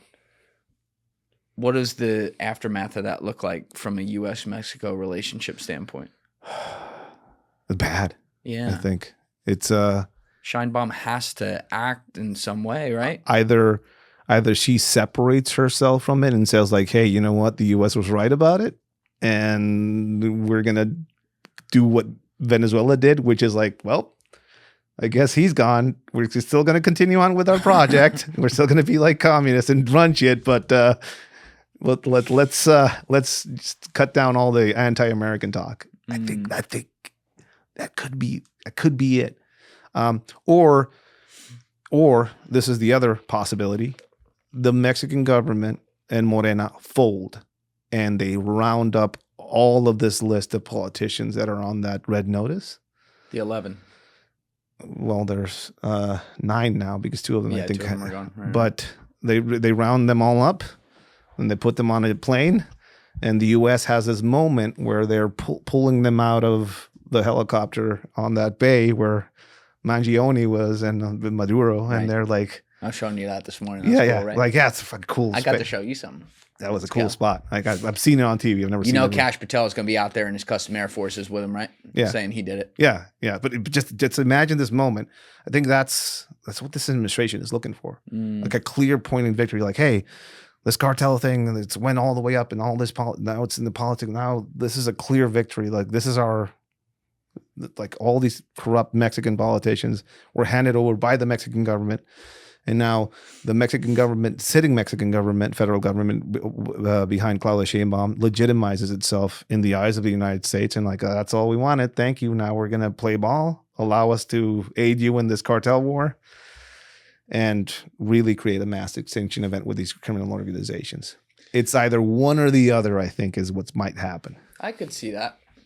I think, and I've been thinking about this all day while you're talking so far, but I think all the, I don't know, I guess you call us like the normies, like the people like me who aren't on the ground there and just have to hear about it and try to get an idea what's going on. Too often I'll look at it like, oh yeah, cartels kills everyone, anyone that doesn't agree to be paid off, they just, take out their families. And obviously they're a brutal organization and all that. And then we talk about how intelligence organizations like CIA will infiltrate them and use them as like a vehicle to be able to do all their shit around the world. But I don't know, and maybe I'm off base here in saying this, so correct me if I'm wrong. I don't know if we look enough at the intelligence aspect of the cartels as well. Because when they have to go figure out, all right, we're going to target these people in government or these people in this position of power as opposed to those people over there, obviously there's a calculation that happens, which is a part of intelligence, I think, if you say it is. But the reason I bring that up is because when you look at a lot of intelligence agencies, when they want to infiltrate centers of influence, if you will, places that they want to have eyes and ears on the ground and know everything that goes on, they'll look at it and they'll say, okay, who's in charge of this place? Person X. All right, who's the janitor at this place? Person Z. And what they really look for is person Y, who's not at the top and not at the bottom, but knows who's coming, knows who's going, and can do things out of the spotlight, away from the camera, and be able to take care of business if called upon. So when you talk about who the figurehead would be in that they'd go in and take because they're completely under the thumb of the cartel, or when you talk about like, yeah, it seems like Sheinbaum herself, from all appearances, is not directly paid off by the cartel, I would actually agree with that. Like I could see that being true because, like you said, there's people around her whose names we don't know and, who get paid a decent government salary and have a lot of access to her and the things she's doing, who probably are. Yeah. And that's a very, not to like praise the cartels here, don't like doing that, but from a just like strategic tactic, unfortunately, that's a kind of brilliant tactic they have there. Yeah. I mean, who's really in charge? Right. Are the actual cartels in charge in Mexico? Oh, that's not where I thought you were going. Or is it that they are a part of a structure that is in charge of Mexico? You have, we had our version of the WikiLeaks event in Mexico. I think I talked about this the last time, the Guacamaya leaks. Yes. That event led to us finding out that in certain military regions, they support one cartel. In certain other military regions, they support another. There's an admiral that went to Argentina to try and figure something out there, and now he's being caught. And now apparently the Mexican Marines were completely in bed with some of the fuel smuggling, arming some of these cartels. So, like, are they two things, or are they one overlapping thing across Mexico? Yeah, are they playing both sides against the middle? I think anybody in Mexico that gets into a high enough position of power realizes that it's a mine, a gold mine. A gold mine. Yeah, Mexico's a gold mine. Mexico is a gold mine. It has a lot of money in it. A lot of things go through it. It's right next to the world superpower. So there's a financial game of having any control over it. There's a lot of international interest in Mexico.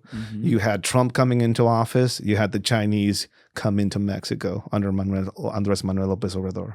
They try to make electric vehicles in Mexico to get around some of the tariffs, but the United States kind of caught on to that. So now Mexico is coming out with their Mexican-made electric vehicles, which are made with Chinese parts. But whatever. But so that's China in Mexico trying to figure things out, right? You have an openly antagonistical government in Mexico against the United States and against U.S. interests, saying on one hand, well, we're not going to play ball with the U.S., but on the other hand, massive raids on Chinese products illegally coming into Mexico and being sold. Oh, they've been doing that. Oh, they've been putting the pressure on that. They don't want that anymore because you know what? Because the U.S. doesn't want it. So let's say we're not playing ball, but on the other hand, we're going to play some ball. Right. Right. So are you saying they're taking out symbolically some places, but the real? Yeah. I mean, China's there. Russia is there in some way, shape, or form in Mexico. I don't know to the extent that the U.S. is saying they are, but there's definitely an influence of Russia in Mexico. What kind of influence would you say? I'd say, political influence. Mexico is coming out as antagonistic to the United States. So the enemy of my enemy is my friend, is the old adage. And Russia's been in Mexico for years. It's like a good spot, Yeah, right, they go back to what was it, Lenin or? Is that who died there? Castro was trained his original guerrilla forces in Mexico. Yeah. I was in a cafe called Café Tacuba where Castro and Che Guevara would hang out and drink coffee. Nice. So that's a history. China's there, obviously. Some people say that the new generation cartel in some shapes and forms have displayed technology capabilities and equipment capabilities that seem to have come from China, from jamming devices to drones to some sophisticated equipment that can take down planes. So that might mean that they're being supplied by a foreign country. Who knows? There was a time when shitloads of fentanyl was being pumped into that part of the country from China. China's still producing it. It's still sending it out. Some of it is being produced within legitimate pharmaceutical companies across Mexico because there's pharmacies everywhere. So there's people should do the math as far as where some of these drugs might be coming from. But you see influences from everywhere. Mexico is very important. It's we as Mexicans don't realize it sometimes that we like to think of ourselves as the little guy, but we are very key and strategic and important for the United States' future. Number one, our industrial plant on the northern border. It's all TV. Most of I think that TV is probably made in Baja. Maybe. Yeah. So the U.S. might run out of the ability to source some of their things in China. And we don't know where this war is going in Iran. And we might be in the beginnings of war footing. And we might need to figure out technology and equipment to fuel some of this stuff. And I don't think China is going to be too supportive of a prolonged war there because it's going to kill their ability to get resources. We're pretty close to running out of some reserves internationally. Yeah. They were calling early publicly for Iran to stop returning bombs to the Gulf region and everything. Yeah. That's supposed to be their ally. Trump said something about 4 weeks out. I think he kept saying 4 weeks, every 4 weeks. Yeah, as far as the reserves running out. Oh well, now yes, that's right. And then you're going to see bedlam. He said that. I don't know. I don't think he was supposed to say that publicly. Yeah, that was a little truth serum. But we'll see in 4 weeks, I guess, because that strait is still closed. In any way, I think the United States is retreating back into its continent. It's probably going to get out of NATO. You think so? I think it's on its way.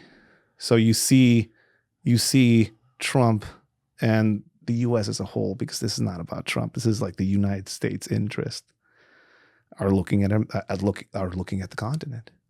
Like they're looking at Greenland. They're looking at Greenland. They're looking at Argentina. They're looking at other parts of the Venezuela. Just got maybe Cuba's next. Mexico, and yeah, there are cartels in all of these regions. There are people selling drugs and moving things around and all this, but it's specifically the survivability of this country is dependent on its ability to produce. And we've lost that here in the United States. Yeah. You would think that it would have been a huge wake-up moment, a bigger one at least, than it actually turned out to be with COVID.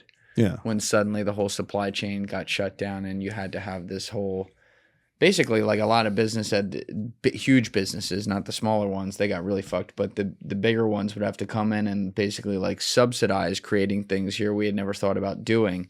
And as far as I've been able to tell from the outside, it's not like we built bigger systems on top of that once the pandemic died down, but that would have been the time to do it. Yep.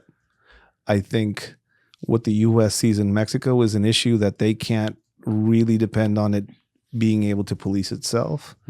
They can't depend on it to guard some of these industrial plants that they might want to build. I think there was talk about building a Tesla plant in Monterey that got shit canned. They don't see it as a place where they can do any of this because they have cartels. Yeah. So let's say you build your avocado orchard, Julian Dorey's avocado orchard in the middle of Michoacan that supplies you with. I could get behind that. And you're down there, and you're like, "Hey, this is my avocado field," and then the dude shows up like, "Hey, I'm just here to hand you a phone." I was like, "Yeah, you're gonna have to pay us $10,000 every week. Go fuck yourself." Yeah, dude. And then the next day, there's a OXXO cooler outside of your. OXXO is our 7-Eleven. There's an OXXO cooler, and it's always one of those coolers for some reason. There's an OXXO cooler outside of your house, and you're like, it's got my dog's head in it. Something, you know. And now you're like, maybe this is not a good idea to invest here, and then you leave because you're fucking afraid. Right. And all that capital you put into that is now gone. It happens in the mining industry in Mexico. There's been a lot of miners killed and like robberies going on across the mining. The gold mining? There's gold mining in Mexico, and there's been a lot of high-level robberies and a lot of cartel targeting events around them. Sinaloa cartel's pretty active in some of that shit in certain regions like Sonora. So again, all of these are being disruptive towards U.S. interests that are not necessarily tied to drugs.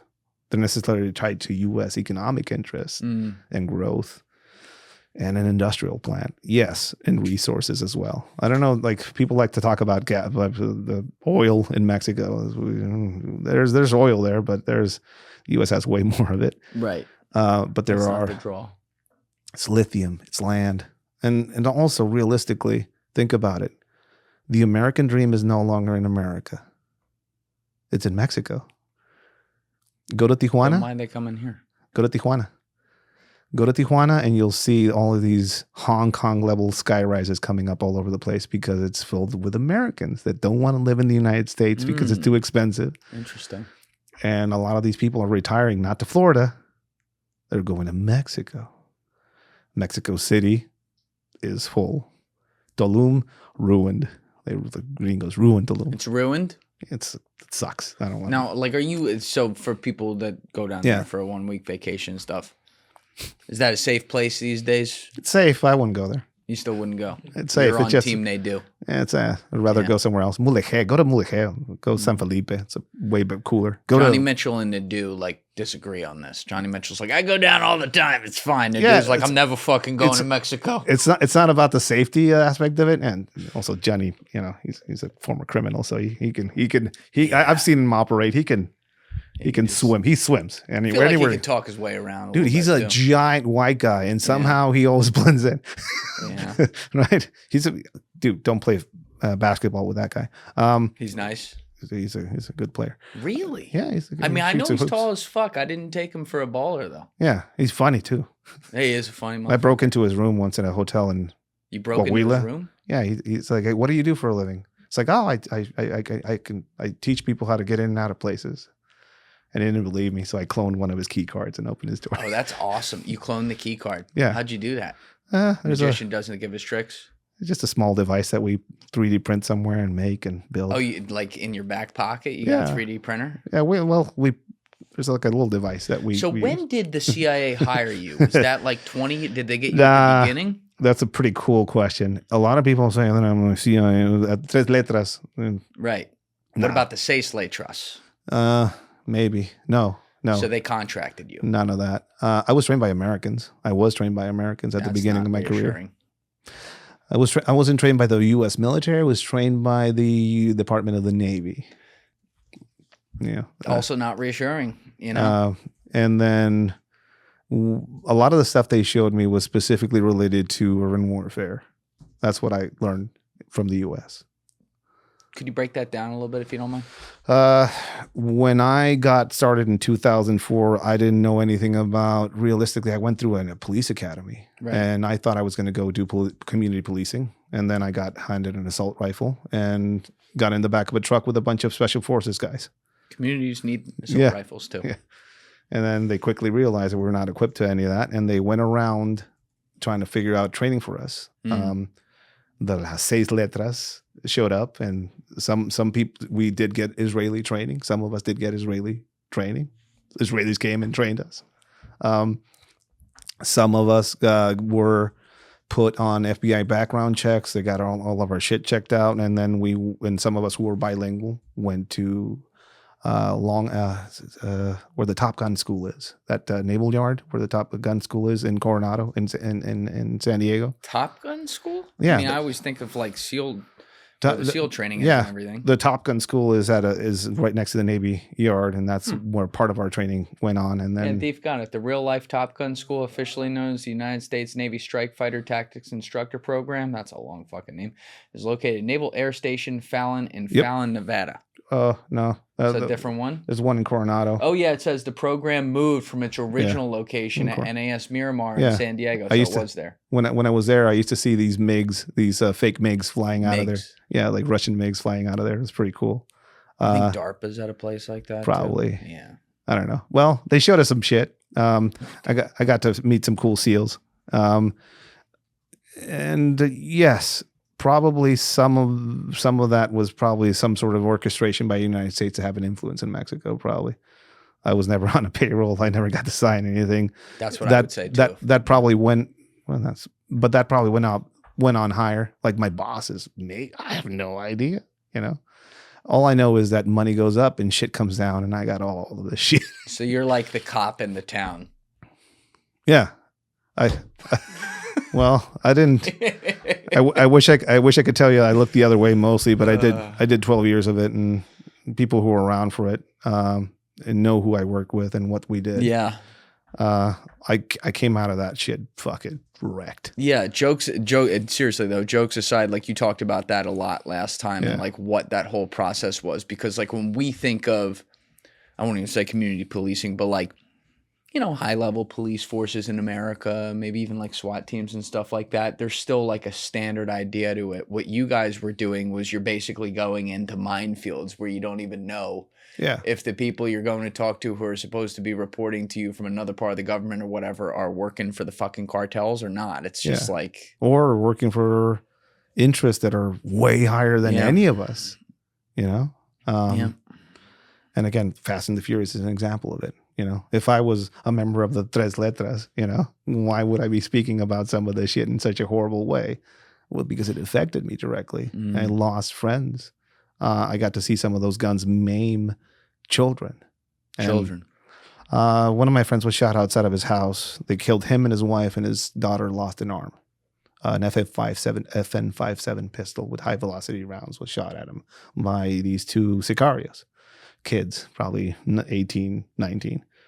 And those guns were like new in the package. They still had the factory gel inside of them that they keep so they don't rust and they can be shot at. That affected me. Yeah. And it does have, it's a reason why I do a lot of this shit. Yeah. Like if it was me, I'd focus on my training. I have a small company and I do pretty well in that. Why am I speaking about some of this stuff so openly, and why am I predicting some of the shit is coming down the pipeline? I have a vested interest in both sides. I'm up here now. I have a lot of friends up here. You're one of them, and thanks. Good. I don't want anything to happen to this cool place and country and all my friends. I want them to do well. And I have a daughter who is an American. But also I have a whole family in Mexico. And I have friends and family down there, and I fought for that country tooth and nail. That's right. And I lost a lot of myself in that war. And I'm seeing a continuation of the same shit from 2004 to now. And I to have to say something, And I see a lot of blaming by the U.S. towards Mexico and blaming by Mexico to the U.S., and nobody wants to take responsibility for what went on. And I think both sides have a lot of fucking sins and skeletons in the closet that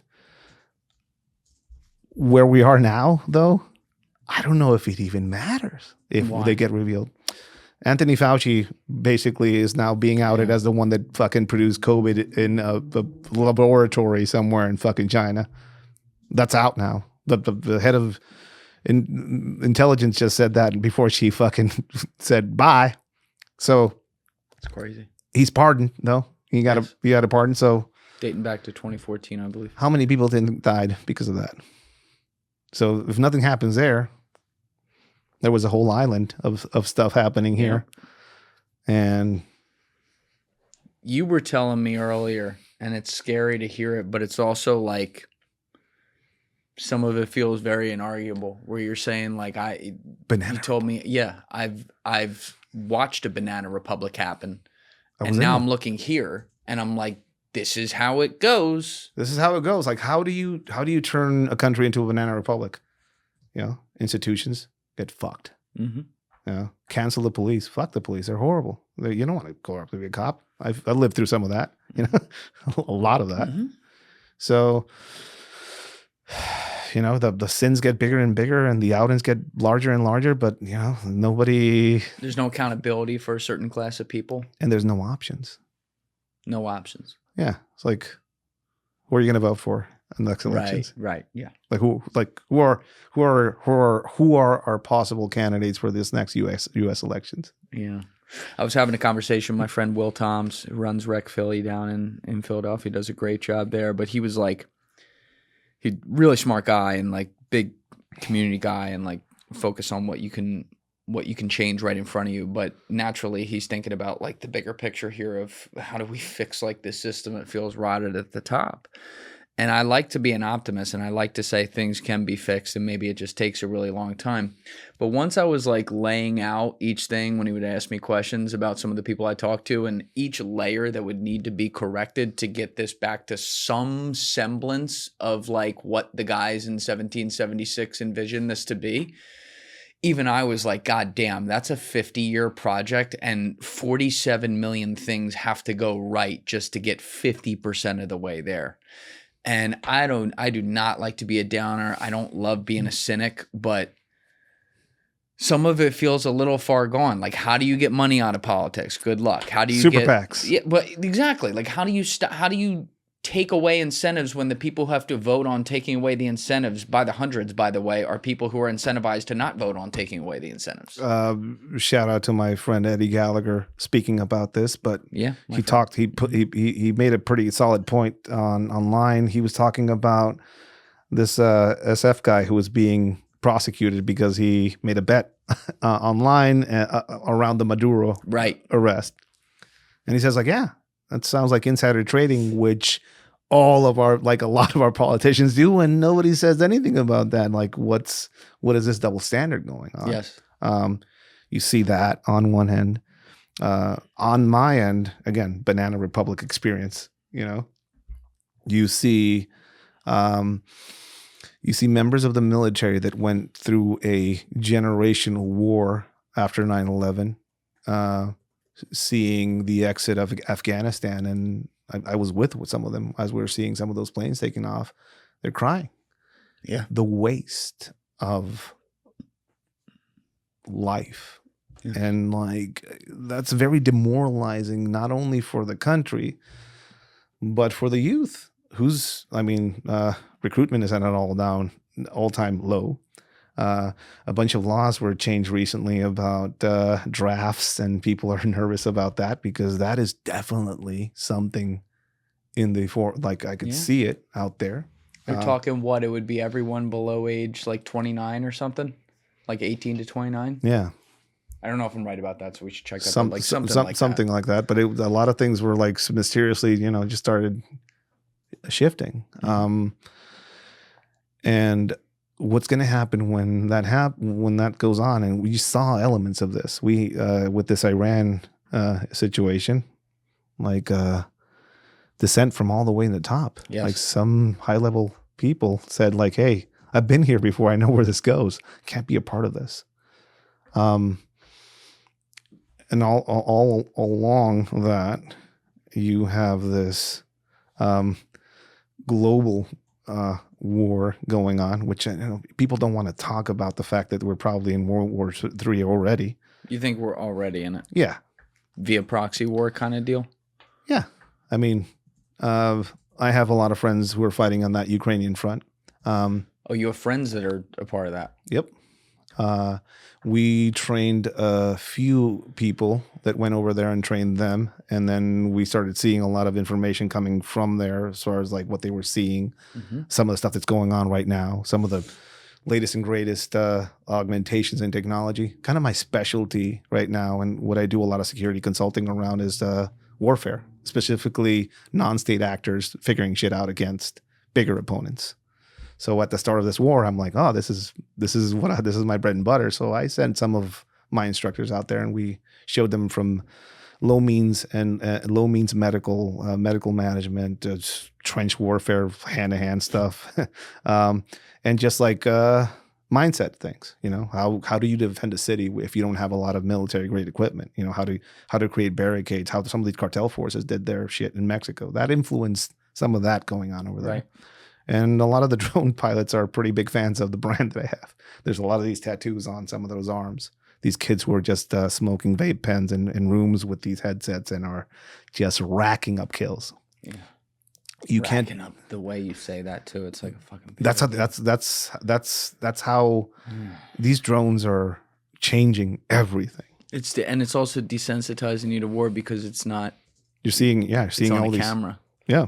So Russia, we just saw like a massive assault in Russia. I spoke at a conference about this. That's what you were talking about, Deef?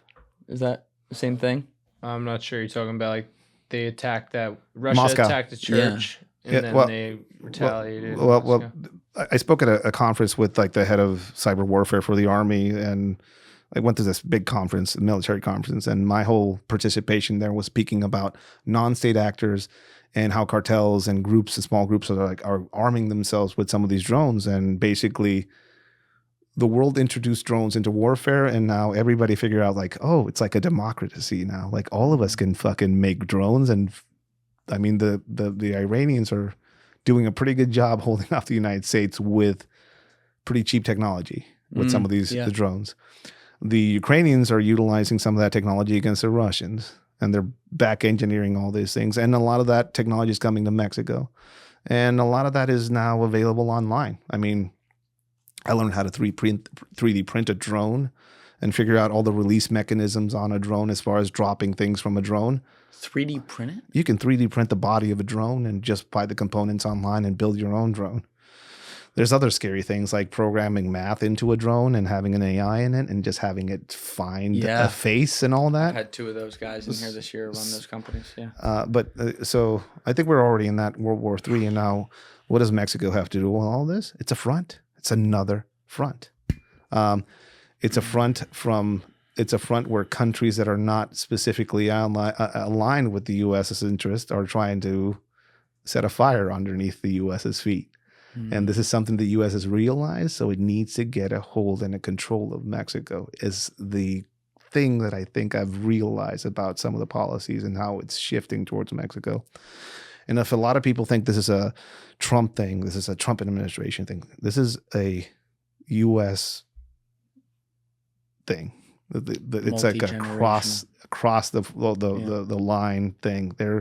They realize that the next front in this probable World War III we're already living through isn't going to be, there might be a line in Europe, but that's going to be for the Europeans to fight. The next war that the United States is probably going to fight is going to be a continental war. And I think we're already in the starts of it. Okay. I see where you're going, because a little bit ago before this tangent happened, you were talking about like the separation from NATO and things like that. And now like a potential at an odd time needing to cozy up with like Mexico and almost set off Western Hemisphere versus Eastern Hemisphere in a way. And that sounds like this is how where you're we are. painting the war itself. This is where we are. We're like Tren de Agua members being blown up in their houses in Ecuador in joint military operations. You're seeing That was a joint military operation. Apparently, the U.S. blew them up. I think the True Social account posted that. Nice. The video of that, and all these boats being blown up in the ocean.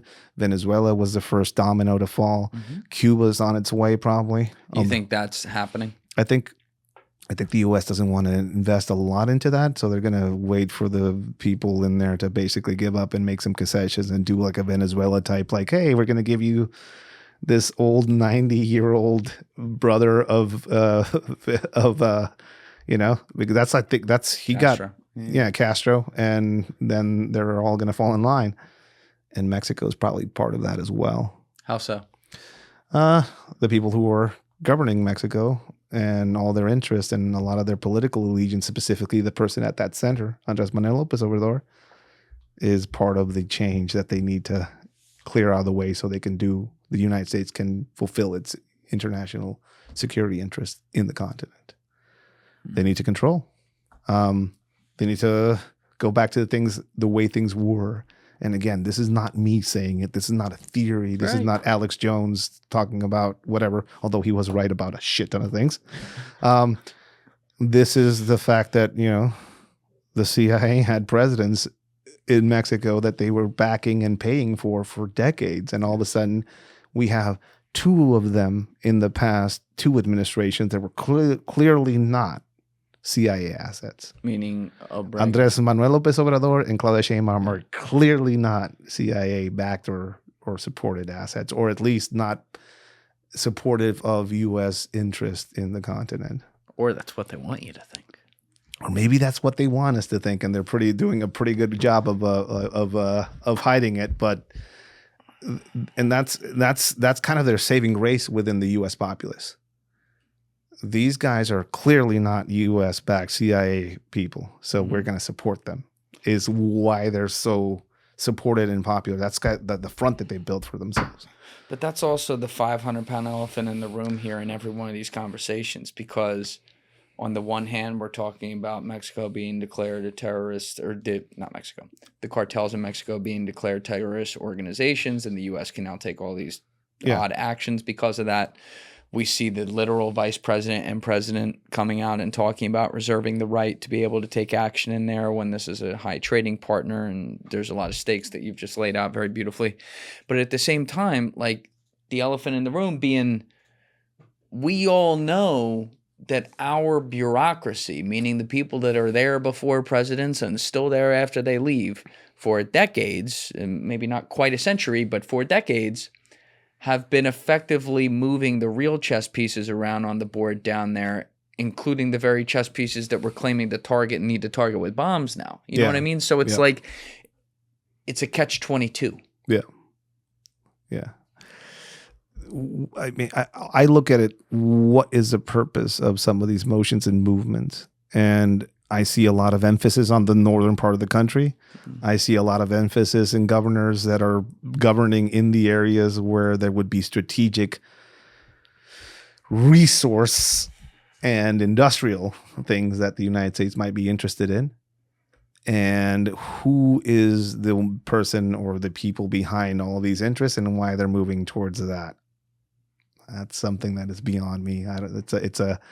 It's a high level. We can talk about the 6 letters, maybe. I don't know. It's interesting for me, again, from the outside, Banana Republic shit. In Mexico, there is an ongoing realization of how involved the 6 letters are in Mexico. We're referring to Israel in case that wasn't painfully obvious. Israel and Mossad, both 6 letters. So yeah, they've been found out to. The weaponry has been found in Mexico. They are involved in one of the biggest surveillance programs in Mexico and technologies with Pegasus. Terrific. Which was, it's an old version. I mean, the stuff they have now is like completely different, but it's still a technology that they supply. You know? This is basically like can jailbreak right into anyone's phone without doing anything. That was the old one. This is new, and it's a surveillance apparatus that they are selling and they have installed in Mexico. They're currently going through a process in Mexico right now where they're at the end of this month, if you don't have your biometrics tied to your phone is going to be cut. Wait, what? at the end of this month in Mexico, if your biometrics aren't sent over to the phone company, your phone line's going to be cut. What in the 1980 fucking 4 is that? You tell me. The U.S. goes down to Mexico and says, like, we need access to your biometrics. The president comes up and says, like, the U.S. asked us for us. We declined. But we're going to build a program where we collect all your biometrics anyway, because for our interest, But as of next month, if your biometrics aren't, and a lot of people aren't going through with it. Most of my family is like, fuck that. So they're not going to have a phone. Well, they have prepaid phones there. There's ways of getting around, but it's a shit show. There's a lot of suspicion around that, and again, it's growing. It's growing. Yeah, it's growing in Mexico. Now, I've heard a lot of these stories, and I think there was a viral clip of me talking about Israeli training the cartels in Mexico that I did. I think I mentioned it on Sean Ryan or something. What was the context there? The Arellano Felix cartel for a while hired Israeli specialists to go to places like where they operated and show them how to effectively do, cartel hits and how to make suppressors for your guns so they don't sound, how to adequately train people how to shoot, how to carry handguns concealed. The head body disposal guy for the Sinaloa cartel in Tijuana, when I was active, El Pozolero, the stew maker, in interviews. And I think somebody wrote a book about this, openly said, like, he learned this tradecraft from people who were trained by the Israelis. So is this like private intelligence companies of X guys, and I say that in huge air quotes, like a Black Cube and stuff like that, or is it actual active special forces guys from Israel coming over? During the kickoff of the drug war, it was a gold rush of security companies from all over the place coming into Mexico, selling off their training, their equipment, their whatever. And the biggest ones of them all were former IDF Israeli people coming in there selling bomb detection technology. A lot of it, some had bullshit equipment. Like they had these, like, what do you call them? People that detect water with them, these rods that they cross. What are dowsing rods, I think they're called? I have no idea. Dowsing rods, I think they're called, but like people can look this up. Bullshit technology sold to Mexicans to detect weaponry, like these dowsing rods. I think they were Israeli. I don't remember, but it's this. Is that like Saint fucking Anthony holding one of those? I'll see if I can find. I'll send it to you. But it's this technology was sold supposedly, like, it looks like dowsing rods. You would walk and they would detect where people were hiding guns. But it's total bullshit. Exactly. And a lot of it, like, dude, people made millions with this shit in Mexico because with all war, profit comes. And with all desperation, Felipe Calderon, I worked under his administration, part of my career. No relation to Felipe Calderon. But I remember wearing that Felipe Calderon badge. You're like, oh, Felipe Calderon kicked off this drug war, and I don't think he was really ready for what happened, and I'm still questioning why he decided to do what he did. What makes you think he wasn't ready? It's just a total disaster right after? Yeah. The stack of bodies and Mexico being on fire. Right now, Morena's main talking point is like, this is not the time of Felipe Calderon where all these corrupt politicians were in play. Like Luna, who was his head of public safety, is the top cop in Mexico, who was decorated by the FBI, all of these fucking prizes and stuff like that for being this fucking amazing cop, and now he's in federal prison up here for being a cartel operative. Morena used to say, like, well, Calderon had that guy, but now Morena has like 11 politicians on a list with the same issues. Mm-hmm. So like we're chasing our tail down there. That's what I'm saying. It just feels like it's a cyclical thing. It's a cyclical thing. And I've said this before many times. Mexico has an issue with amnesia. Every 6 years, President comes in, everything gets, all this was bad. We're going to do this new thing now. A shit ton of money comes from the outside, paying for technology, equipment, training, uniforms, vehicles.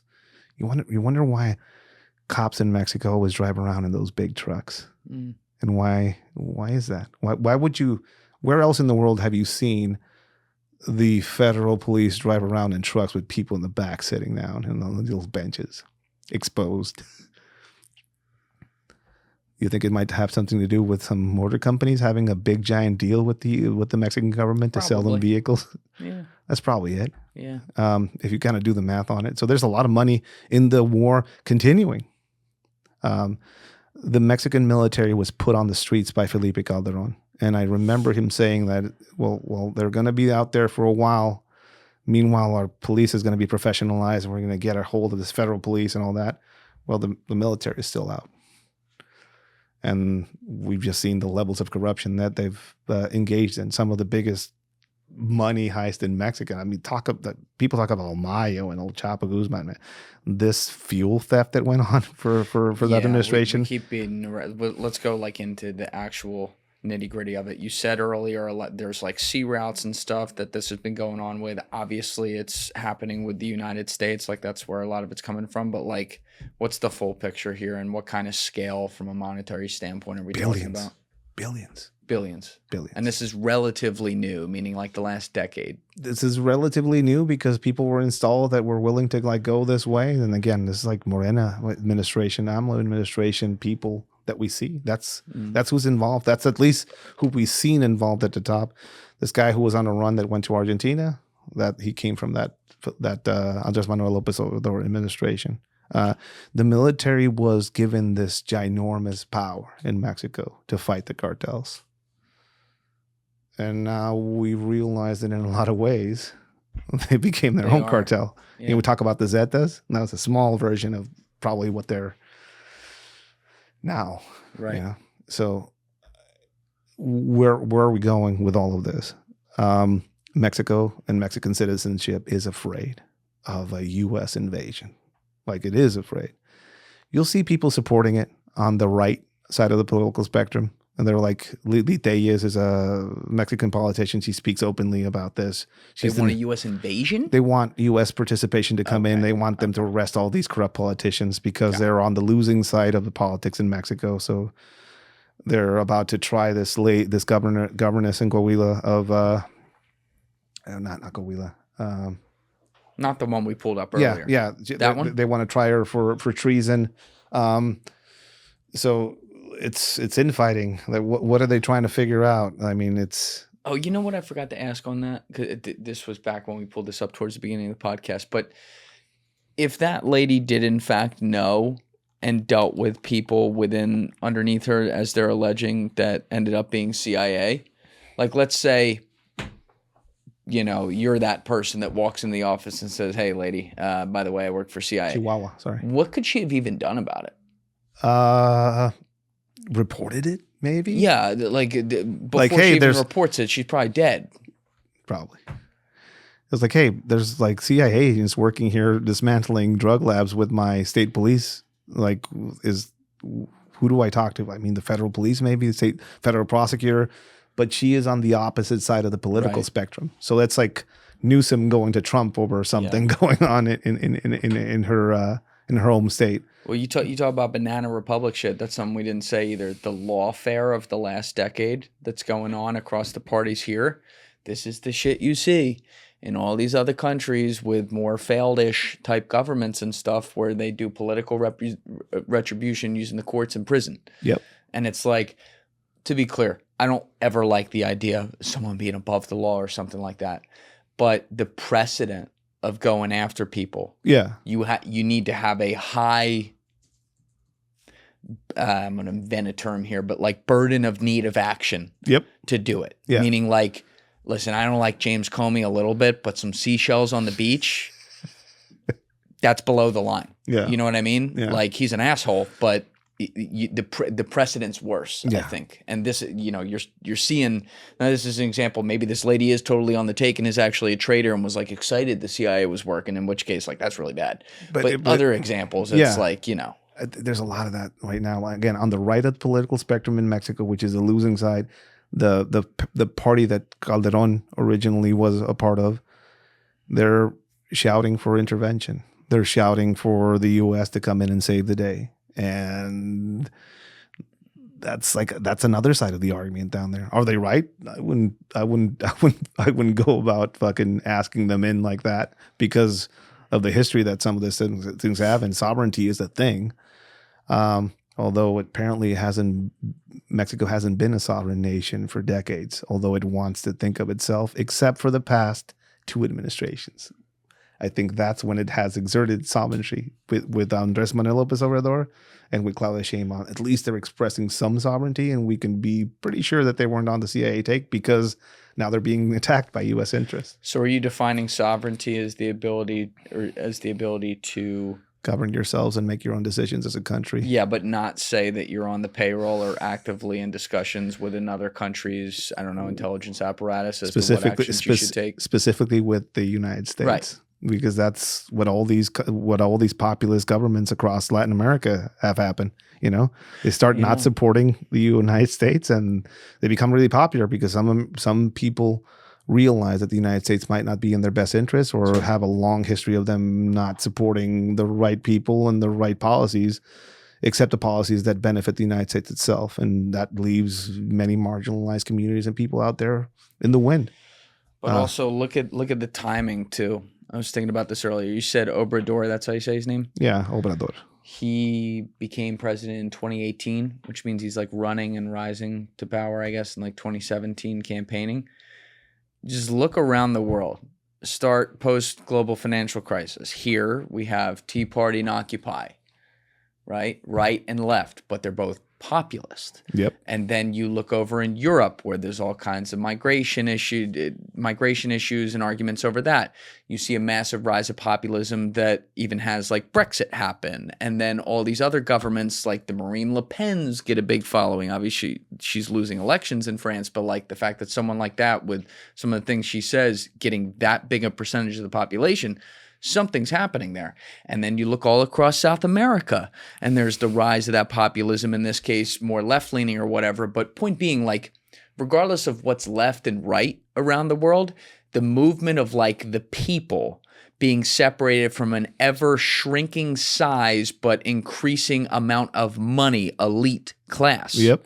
Wherever it is in the world, and how whatever form it takes, whether it's a, you know, to quote Omar from The Wire, I got a shotgun, you got a briefcase. So whether it's a cartel or fucking Bill Gates running a company with billions of dollars, like that class structure separation and the political blowback or like burgeoning pipe bomb that's forming from that in the form of populism, I still don't think we've even seen a slight amount of the dynamite explosion there that could be happening in the future. Yeah. But all these people that came up and were from that wave, the Evo Morales, the Andrés Manuel López Obrador, the Maduros, you know, the people in Cuba, you know, they're all of them are like, they're on the chopping block.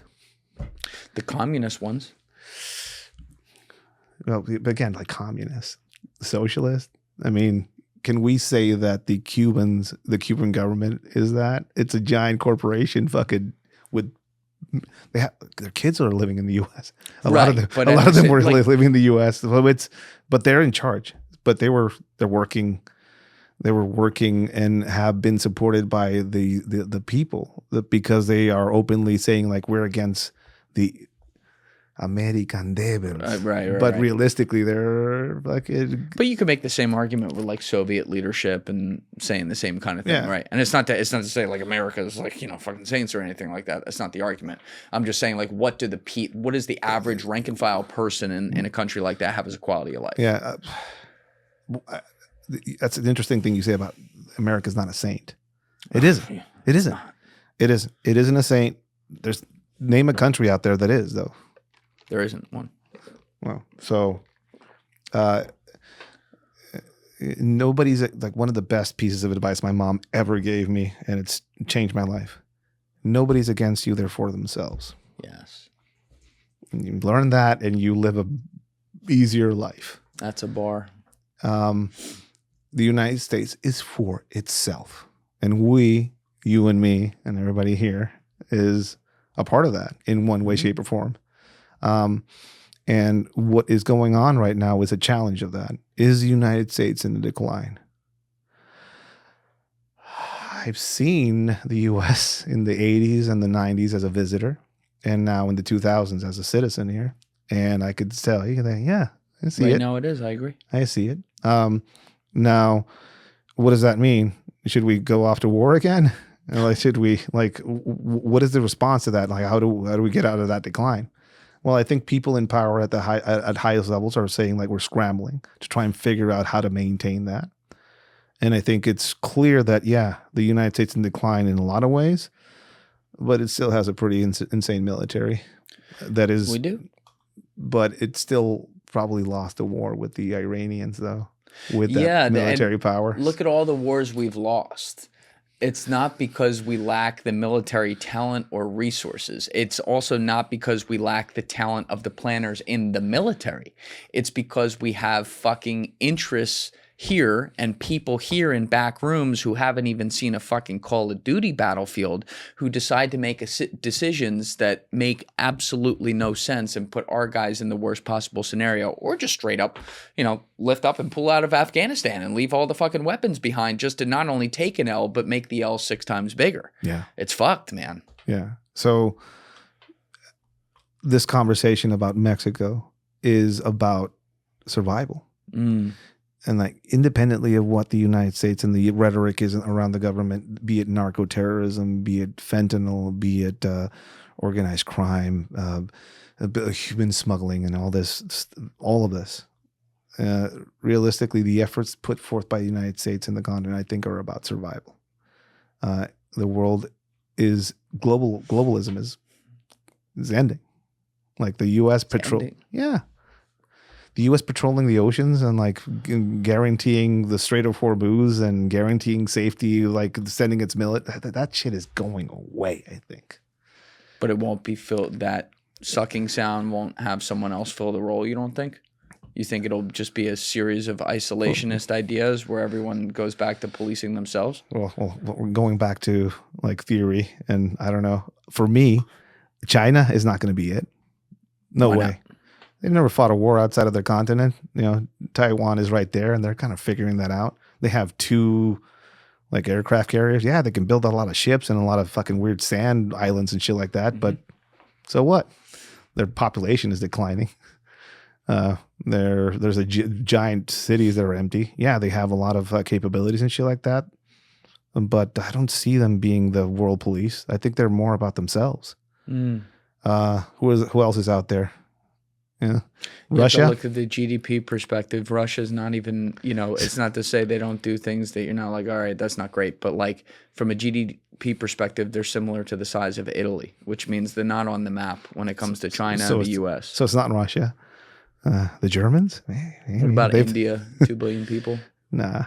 No, not them. No. Not them. They will try probably, but not them.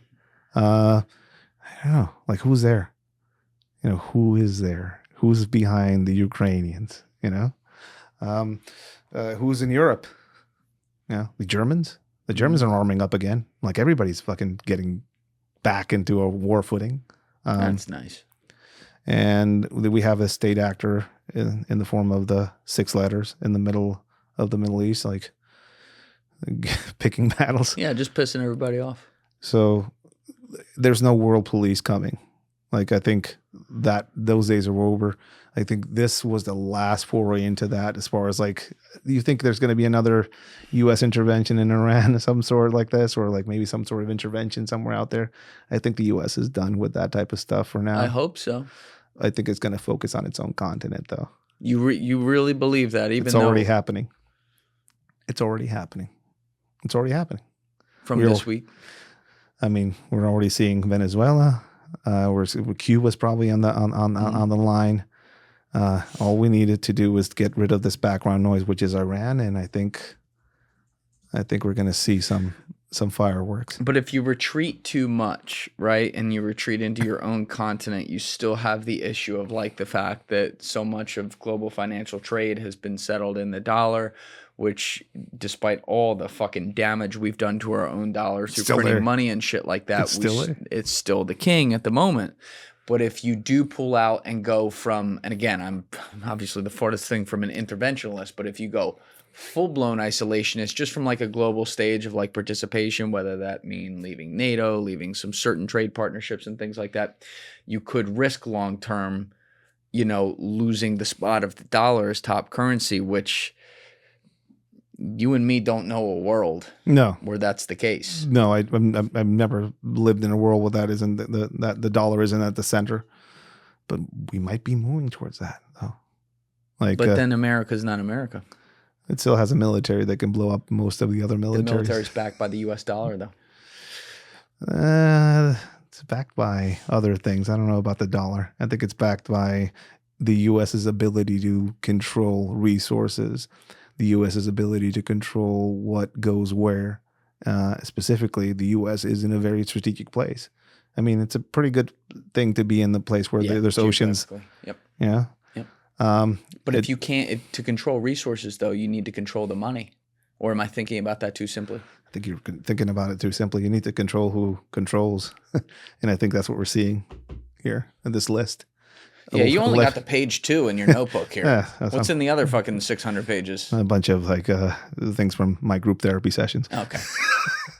But I think we're probably, I think that's where we're probably heading, where the U.S. retracts into this continent. It figures out resources here. It regroups. It figures out a new China in Mexico, because that's the next China, Mexico. New China in Mexico. The only issue with Mexico being the next China is its lack of ability to process resources. It doesn't have that realistically. China does. It makes its own shit and makes its own aluminum and titanium, all that shit. It just figures it out. We don't have that in Mexico, and I think, but how could you create that in Mexico? Well, first you have to stabilize it. And who's in the way of that? It's criminal organizations. Unless you work with them. Or you work with one of them to disrupt all of them, and then eventually make your way to the government, which is supporting some of them. And now you have your own government there, and now the cartels are gone. So are you saying it's Sinaloa that they would choose as the horse there? Still TBD. It's where it all started with the abduction of El Mayo Zambada. Mm-hmm. And it's probably where it's going to end if they hand over the governor of Sinaloa. And hopefully that's where it ends, or else they're going to have to go after our Maduro, our figurehead. I'm going to come back to the El Mencho thing, because there's still a lot there that we got off. But the El Mayo thing, because you and I talked about this last time. It was about, at the time, I think maybe 7-8 months after it had happened, when we talked in March 2025. But have you seen any more information or picked up on any more information surrounding that since then that makes you, I don't know, change your opinion on what that was? You touched on it earlier, that there's some sort of intelligence involvement for sure, and also involvement of like, a tit for tat with El Chapo's kids. But is there anything else we're missing there that we should be looking at? The extradition of El Raton, the first brother of the Chapo Guzman, said was responsible for the Culecanazo being arrested and finally captured by the Mexican government, extradited to the United States. And then probably some sort of deal being done with the United States that shielded most of his family members, who were then secretly flown to Tijuana, then crossed into the United States and given protective custody. Why did they have to be... Where were they flown to Tijuana from? From Sinaloa or from Guadalajara, where they were hiding. They were hiding somewhere. Got it. They're probably not in Sinaloa. Most of them went to hide in Guadalajara in Mexico City, I think. I'm not sure where they were flying from, but they went to Tijuana and they were crossed in with all their suitcases, a bunch of suitcases. It was a whole spectacle. There's some pictures of them online, but there seemed to have reached the deal there, right? And the deal was, hey, immunity, protective custody, and we'll help you figure out how to do what, you would say. Eliminate the Sinaloa cartel? No, a bunch of indictments for politicians came out of that. So I think they're key there. Sinaloa is key, and the Chapitos are key there. Now, the remaining brothers out there are Chivaldo and I don't remember the other guy's name. But the remaining brothers out there are being rumored to have been trying to negotiate their own surrender and deals with the United States. They're on the run. They're being dismantled by the Mexican government. You know, that's who's targeting them specifically. And we just had the Harfuch, which is the head of the new police force in Mexico, come out and say that the alliance between the new generation cartel and Los Chapitos is over because a lot of the people who were in charge of that, including El Mencho, are dead. So that's gone. So you can see that the Mexican government is targeting the Chapitos specifically.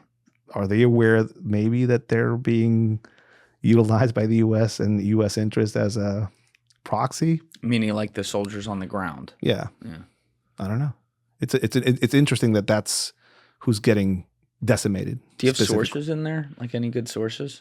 Obviously, you're not going to say who they are, but I'm saying, like, do you have, in the last 2 years, have you had a chance to speak with someone that's at least in some position to know something? I'm not saying like a top guy, but you know. I hear things around them, and they're on the run. They're on the run. They're on their back leg. And listen in the wind. Yeah. They're on the run. They're on their back legs. His head of security was grabbed.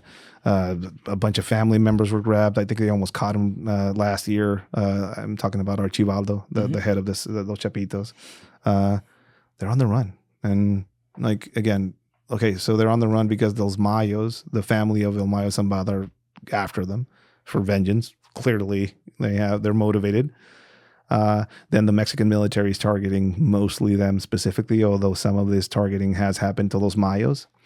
And you see this airport bombing of these two individuals, and one of them is cartel aligned, and his allegiance is with the Mayos. And if this was a CIA operation, why'd they target a Mayo guy, not a Sinaloa Chapo guy? So I don't know. It's like you start seeing all these lines. I don't know. It seems like the Mexican government is supporting one side of this organization, and the U.S. side might be making deals and some sort of effort to disrupt and to manifest its interest within Mexico through some of these organizations. Do you see any scenario where like the El Mayos faction and the Chapitos faction recongregate at some point? There's no way. Totally ship has sailed, right? There's no way. Bad blood. The worst of the sins. The worst of the sins. Collaboration is the worst of the sins amongst them. I don't see that happening. I do see them coming out as a survivor. I see the Mayos being in a pretty strategic place where they could probably weather this out and get smaller and maybe fragment into smaller regional groups that don't really deal in the whole transnational thing anymore. So what would their business look like? Just like the Gomorrah, the Italian Gomorrah, or like some a mafia, like a localized organized crime element. That's what most of these organizations are probably going to turn into. Growers and local smugglers to take it to somewhere bigger and then hand it off. Yep. Interesting. The whole head of the cartel guy and all this openly moving around with trucks, and I think that's on its way out. Yeah. So you used this phrase earlier. We're going through a mass extinction event. Yeah. With cartels in general. With cartel heads and people who are very public and with a lot of notoriety for being cartel heads is what you're seeing ending.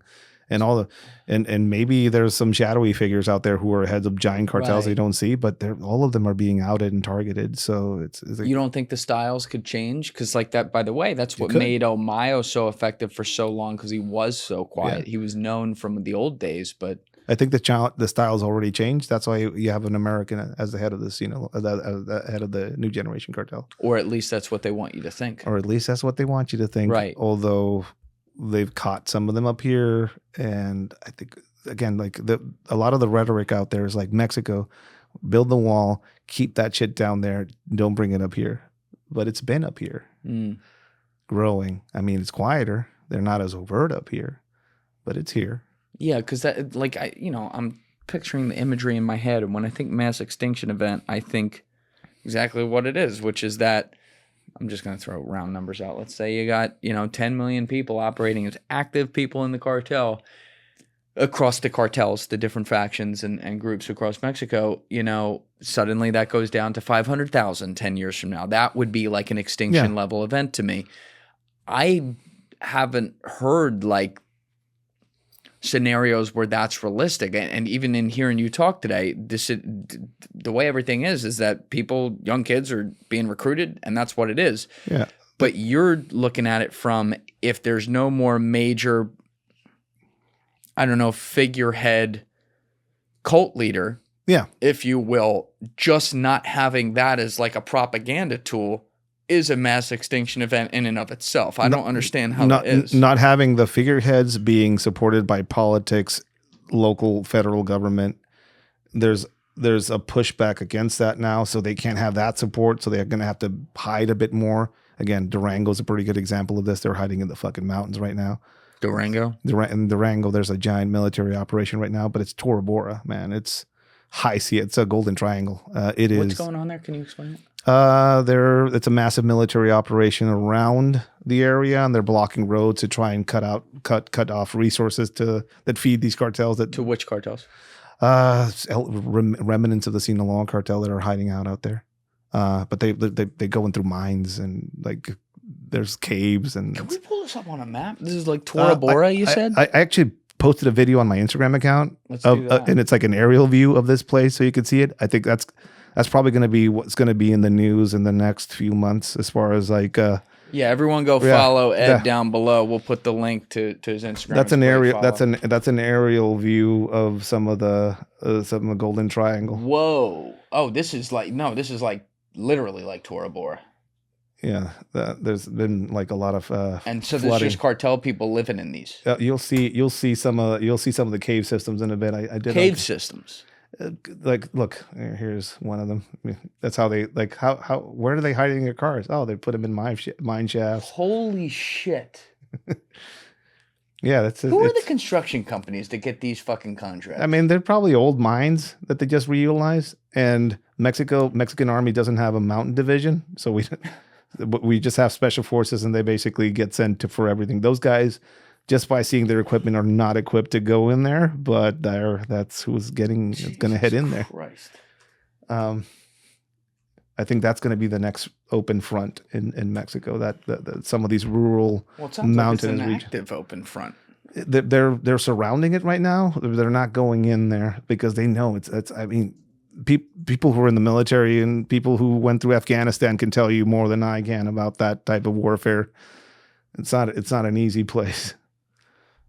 Specifically since they've lived there, grew up there, know all the towns, know all the places, know all the holes. Ambushes are going to be everywhere, and eyes in the sky are not going to do you any good in that place. So I'm not saying they're unstoppable or undefeatable, but it's not going to be an easy battle. That's the thing, though. It's like when you look at the history over the last 4 or 5 decades of cartels, they always find a way to adjust. Yeah. They've always found a way to get literally more powerful. They adapt. At the beginning of my career, they would dress like federal agents and move around in big trucks in the middle of the city in Tijuana. And then they got freaked out by the fact that we started utilizing kind of guerrilla tactics against them. So they shifted to taxi cabs and lower profile vehicles, and they basically just shifted, and all of a sudden they were harder to find. Yeah. So yeah, it's like a hammer trying to get a fly. They're always shifting. But I think right now what we're seeing is that whatever that classic cartel organization that you grew up with, watching Narcos Mexico, or just seeing some of the Sinaloa stuff and El Chapo Guzman, meeting Sean Penn and Cartel Castillo in the mountains and all that shit. That's I think that's what's going away. I think a lot of this stuff is going to evolve into smaller, fractionalized groups that are controlling their areas. This is an example of it. They're pretty cut off right now, but they have a stockpile of weapons there. They can hold out there for I don't know how long. How many men do you think a faction like that in the mountains has? Ballpark. Tens of thousands. But that's like a small faction. Yeah. But you think all of them are going to have a gun? Some of them are going to be women. They're going to feeding some of sure. these men. Some of them are going to be transport related. Some of them are going to be municipal police officers or state police officers Sure. that are on the take. Still a huge tribe. A ginormous tribe. And that's the issue. Like, you think these men and women, and again, God bless them. I know, many members of the Mexican Special Operations, some of the best war fighters in the world, because they get a lot of experience.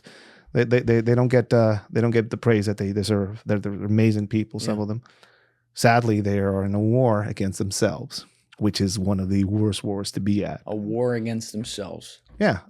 When I speak to some of my friends in my therapy group, some of them went to war in Afghanistan, in Iraq, and they fought people that didn't speak their same language and didn't have their same faith. And then they came home. These guys are fighting in their own country, shooting at people that speak their same language, that pray to the same Catholic, at the same Catholic church that they do. The damage that's being done internally and generationally there is pretty wild. But they're not the heroes in that story when they arrive there. Yeah, some of the citizenship is going to be pretty happy about the fact that some of these cartel guys are going to be like laying low and not robbing people, not extorting people. Yeah, there's a lot of that. But also, some of these cartel members have their families there, and the extortion money goes to them and some of the schools. So they're enemies there. And that's another factor of this war that a lot of people just don't realize. Some of these large cartels and some of these communities are funded and fed by these cartels. So when the army comes in there and disrupts that, they become the enemy. And they inspire a lot of these kids to go into the same line of work. Yes. So again, as you said, this is a cycle. Yes. And I think at least what I see now with the current administration and what it's doing, the cycle is going to end, though. It, for the reasons behind it, might not be the best ones. The way it's being done, the interventionism in another country might not be the most ethical thing ever. But you have to realize that change is happening. Yes. A guy who was untouchable a few years back got murked by the Mexican Special Operations after they landed in his backyard. Mencho. And he had a ledger just like this one, where he had this amount of thousand for the federal police to watch my back, this amount of thousand for the military to watch my back. So you have to hand it to whoever was in charge of this operation. Despite all that, they went in there and they fucking put a bullet in his head. Now, we never saw the body. We have there's like an Osama bin Laden element to this story of old Mencho. God damn it. And I have to say it, or else. I just had Rob sitting right there. The guy who shot him. Shout out Rob. He's a cool guy. I follow him online. Funny dude. That's how you can tell. I do believe he shot him too. I know people have argued about that. Yeah, I believe him. We never saw Mencho's body. Right. Is one thing that, and there was a whole thing around his body. Then there was a giant funeral for him, which I think the roses were like, you can get them in the area because they covered his. Yeah, you were saying it was like a month without roses in the area or something? It's insane. They just every day they would just cover his grave. Propaganda is important. But you would say like, hey, you just killed bin Laden of Mexico. Right. And then all of his cartel family that has warrants showed up to the funeral and nobody did anything. So has anything really changed? That's what I'm saying. That whole thing was fishy. Just real quick before I go to that, because I don't want to lose this point, but then we'll come right back to that because that's really important. I've had that question held up all day. But when you're with the mass extinction event, now that you've explained it, I don't know if I'm misreading this in my head, but what it feels like to me based on that whole idea that you're like, okay, now long term without the figureheads, it's going to boil down into just a bunch of factions and more tribes. It feels less like mass extinction and more like trust busting. Yeah. Right? Yeah. So like think Standard Oil, and then it turned into all these different oil companies that actually grew in power over time. There's just more of them. Yeah. Yeah. That's one. Also, a lot of them are just going to go into legitimate businesses of various kinds. You know, marijuana legalization in Mexico is in a process that has been taking years. Vapes are federally illegal in Mexico. They're federally illegal. Yeah. Interesting. So That they're going to everybody get into vapes. that business. So there's already kind of the settings of some of this drug trade being legalized, and then some of these people just going into legitimate business. You know, the mafia disappeared here because they went into construction and into politics. That's right. They did a nice job. And Looks good. And in Mexico, that's the same thing. They went into tequila. They went into politics. But is that just how they launder money? Because they still do all the other shit? I think they're always going to do the other shit. They're just not going to do it at the volume that they have, and they're just not going to be their own government as they have been. Got it. Again, we in the past you would see El Mencho in Jalisco, and the government would be like, the government was afraid to go after him because he was governing there. And if they don't believe that, once they killed him, a lot of Mexico burned because they told their soldiers that govern in these areas to go and burn shit. So you have that level, I think, is going away. Right. That's what's going away. The amount of firearms and bullets and everything like that coming into the country, unless the United States is ready to do a naval blockade of everything coming in and out of Mexico, that's probably not going to go away as well.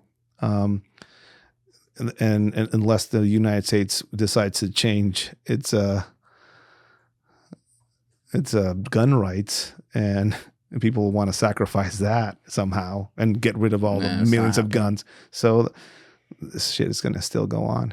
And also, like, technology is going to change. Like, it already is. CNC machines can manufacture an AR-15 in a room somewhere. A lot of the rifles that are being found in some of these cartel hands, 3D printed or made. Like, some of them are now going that route. They're holding off whole military battalions by dropping bomblets on them from, drones. So it's modifying itself. They're shifting. I think where we're headed is the whole classic El Chapo, El Mencho, El Mayo figureheads governing a whole region and just leading through fear. It's fading away. It's like Thanos snap. Are they going away? It's criminality and violence in Mexico going away. Fuck no. Fuck no. But that is leading through fear, the way I understand it. I mean, it's turning a giant criminal organization that would govern a region and it would blow up helicopters. And this guy that tried to arrest them, it's turning them into smaller groups that are harder to see, that are more infiltrated and more entwined into everyday life. It's them getting into legitimate businesses. It's them getting into other types of things that might not draw the attention of a U.S. government. But again, I don't think this is about drugs and cartels. I think this is about regime change. That's what this is all about. Regime change. Yeah. The United States wants to put people in power in Mexico that it can go back to the way things were in the 70s and 80s. And that could include people that are now doubling as legitimate businessmen who used to be. Could be. I mean, they did put a guy in charge who used to run Al-Qaeda in Syria, so I guess it's not out of the realm of possibility. And they invited him to talk about he's playing basketball. Talk about surreal shit. Yeah. He seems like a nice guy, right? Seems like, likable. Likeable terrorist. Like a cool watch. I say that tongue in cheek, obviously. Smiling at people, cool watch. Like, all respect to them. I don't know. I've met people like that, I guess, in my own way in a different part of the world. And I know, who is going to, like, that's a great question. Like, if they do a Venezuela in Mexico, which I think that's where we're going probably, it doesn't make sense to take out Claudia where she is. Right. And again, I don't think she's targeted. I think it's going to be more about changing the whole Morena movement and shifting it to something that is more aligned with the U.S. interest. That's right. And I don't see them putting in a strongman in there. There's one name that sounds a lot as far as the next presidential election in Mexico. Who's that? Omar Garcia Harfuch. Omar Garcia Harfuch. Yeah. It's a hard name. Omar Garcia Harfuch. Sounds like a fucking terrorist from 24. He came out of the. That's him. He seems to be doing an amazing job. Secretary of Security and Citizen Protection of Mexico. He's doing an amazing job. He's doing a pretty good job. Citizen protection? Well, he's taken down a lot of high-level cartel guys. Okay, that's good. He's in charge of those swarm operations, going after local governments and arresting municipal police officers and municipal governors. Las cuatro letras, the 4 letters, the New Generation Cartel tried to assassinate him at one point in Mexico City when he was in charge of security in Mexico City proper. He is at the head of all federal operations right now in Mexico, apparently, intelligence-wise. And he's the strongman of Mexico. People call him Batman. And Batman. Yeah, and ladies swoon over this guy. I mean, he's a good-looking dude. He's a good-looking dude. There's like, and I think he's on his way to being the next president of Mexico, and I think he fits what the United States would like. Well, how would you describe his personal politics? Like, can you put him in a box there? No, he's a career cop. Like, he made his name in the federal police. He went through some of the same training that I went through. He had family members in politics, and he had influential family. That's who's been that's who probably got him into some of the positions that he's had. He was named as somebody involved in the disappearances of those students, those normalista students way back. But I don't think he had any direct participation in it. He was just in the room with some of the people that were. He's a key figure. He's a strong guy. He's your age too. Do you know guys who know him? Yes, I do. Yeah. What do they say about him? They trust him with their lives. Really? Yep. That's a good sign. It's, again, I think that's what we need in Mexico right now. You want to talk about true change. How do you change Mexico from within? Well, you get a career guy like that guy who's actually seen everything from the inside. You get somebody who's actually been involved in successful policing operations and operations related to public safety, who has actually changed things in Mexico. That guy's changing shit. All right, not to be a cynic, but how does a guy like that not get killed on the way to getting office by people who don't want him, or once he actually gets to office, not get completely undermined by other people around him who are not operating on the same team? There's no way. And yeah, he has a giant target on his back. Right. I agree with you. How does he do it? I have no idea. Right now, he is in a very hard spot because he is basically next to the president of Mexico. He is a man who has to toe the line as far as the political rhetoric and everything that's happening. Toe the line? Yeah. With her, like with what she, okay, got it. Yeah. And, but I've heard some of my American friends who have actually interacted with him say he's like, they like him here in the U.S. The Americans like some of your Navy SEAL guys, or some of the people that I talk to like him, and who are involved in decision making like him. Las Tres Letras? No, not Las Tres Letras. But some people who are involved in politics and decision making like him. I don't know. I think he's probably in the running. There's no other name out there sounding as far as the next president of Mexico, and we're still a ways off elections. But keep an eye on this. If he gets put into the cabinet position of Secretaría de Gobernación, which is basically our vice presidency. Oh, wow. If he gets placed there, he's in the running. Yeah, because he's literally next in line. He's the next in line. That's my prediction. It's one of my predictions. I guess I'll pull it out there. Like, You've had a lot of good predictions over the years. Yeah, if you run the tape like on your old Rogan podcast in like 2018, 2019, I think it was 2019 where you did both those. Yeah. And then you were on again last year, but like a lot of the shit you said was strangely tracking. Yeah, August, I said on that Rogan show, I said somewhere in the hills of Jalisco, some shit's gonna go down. I thought the Americans were gonna be it, but they were, at least with the drone and the eye in the sky. I think he's in the running.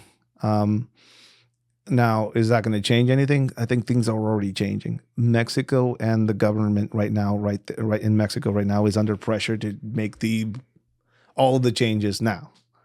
That's why they're going so hard off all these people. That's why they probably went after Mencho directly, even and took that hit. Think about it.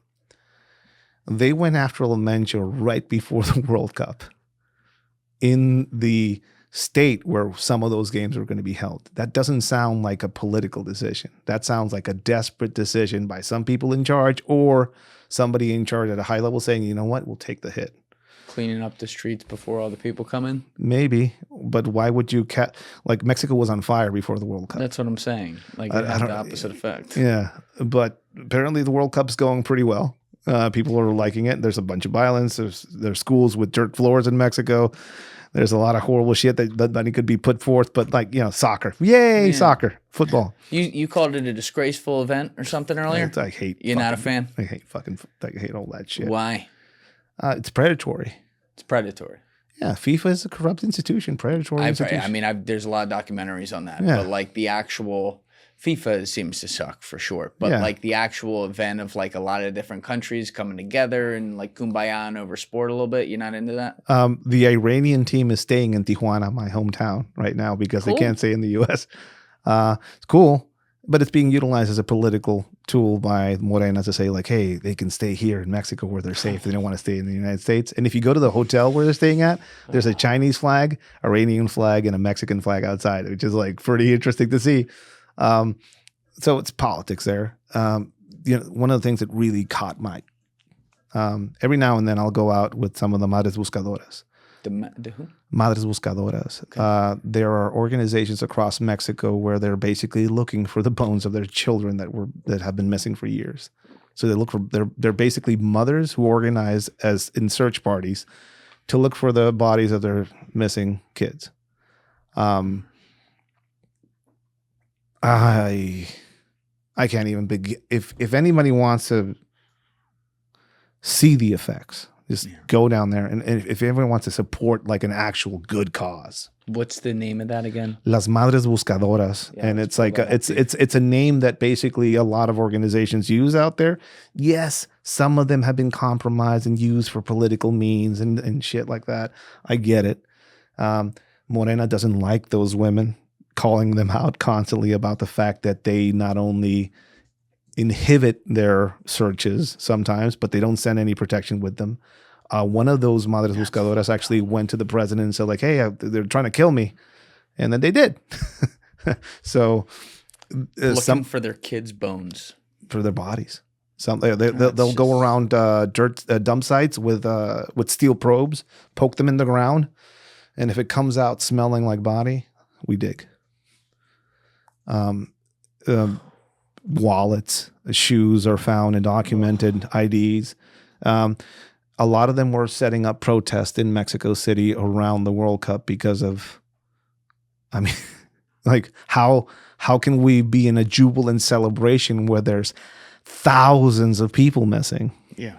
And where there's industrial level body disposal and mass graves being found. Like that's their, and I'm with them. And the president of Mexico comes out and mockingly says that they're being utilized as political ploy to make the Morena party look bad. Fuck that. It's because it's like, how are we dedicating all these resources to this soccer event when there are women who are like fainting in the sun without any sort of police protection, going into some of these horrible fucking places, getting shot at sometimes for simply looking for a body to bury. That's what I don't understand on my end. It's crazy. When I started my career, and it's a story I've told a few times, and it's like it communicates everything about Mexico and my experience there. Mexico is a beautiful place. It has amazing people. Not all of Mexico is bad. Not all Mexicans are cartel members or anything like that. Just like not all Americans are the tres letras. That's right. There's like good people on both sides and people that just want to be fucking left alone. They want to have the ability to make the best lives for themselves and their kids and just not be fucking harassed, extorted, taxed, fucking all that shit. I get it. We're very much alike as a country with a lot. I see the similarities between both of us. We've been told this whole story about being separate. Like, dude, we're the same.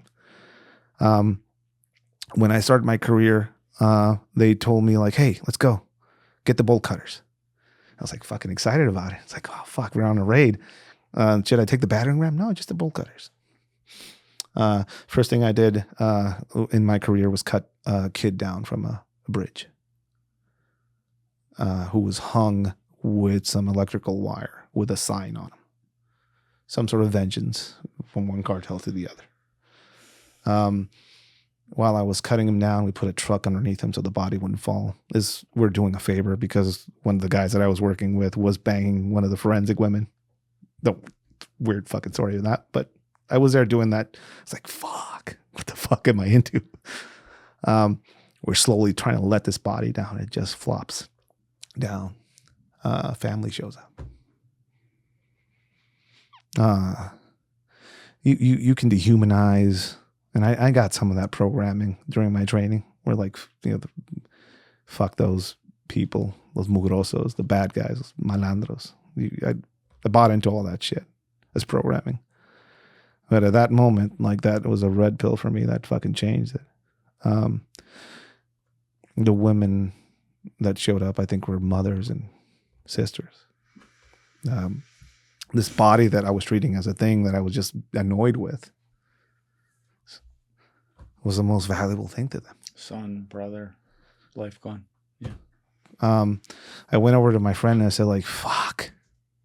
That is the cruelest thing I've ever seen somebody do to a human being. And he turned to me and was like, you're dumb. That is an act of kindness. An act of kindness. Yeah. At least they have a body to bury. Mm. That is a low bar. But that's what we have down there sometimes. Yeah. We are horrified about that, but we've normalized it for years. You'll see somebody get shot across the street. You'll look, you'll duck, and you'll finish eating your tacos and then step over the body. And I'm glad it wasn't me. We have normalized this shit for decades. And, Mexican normal in some places is an absurd normal. Yeah. And there's some horrific shit that happens up here that horrifies me. You talk about being afraid of cartels. I'm afraid of a weirdo showing up at a school. Yeah. You talk about people smuggling and child trafficking, and we're standing in the country that is the consumer of most of that. Yep.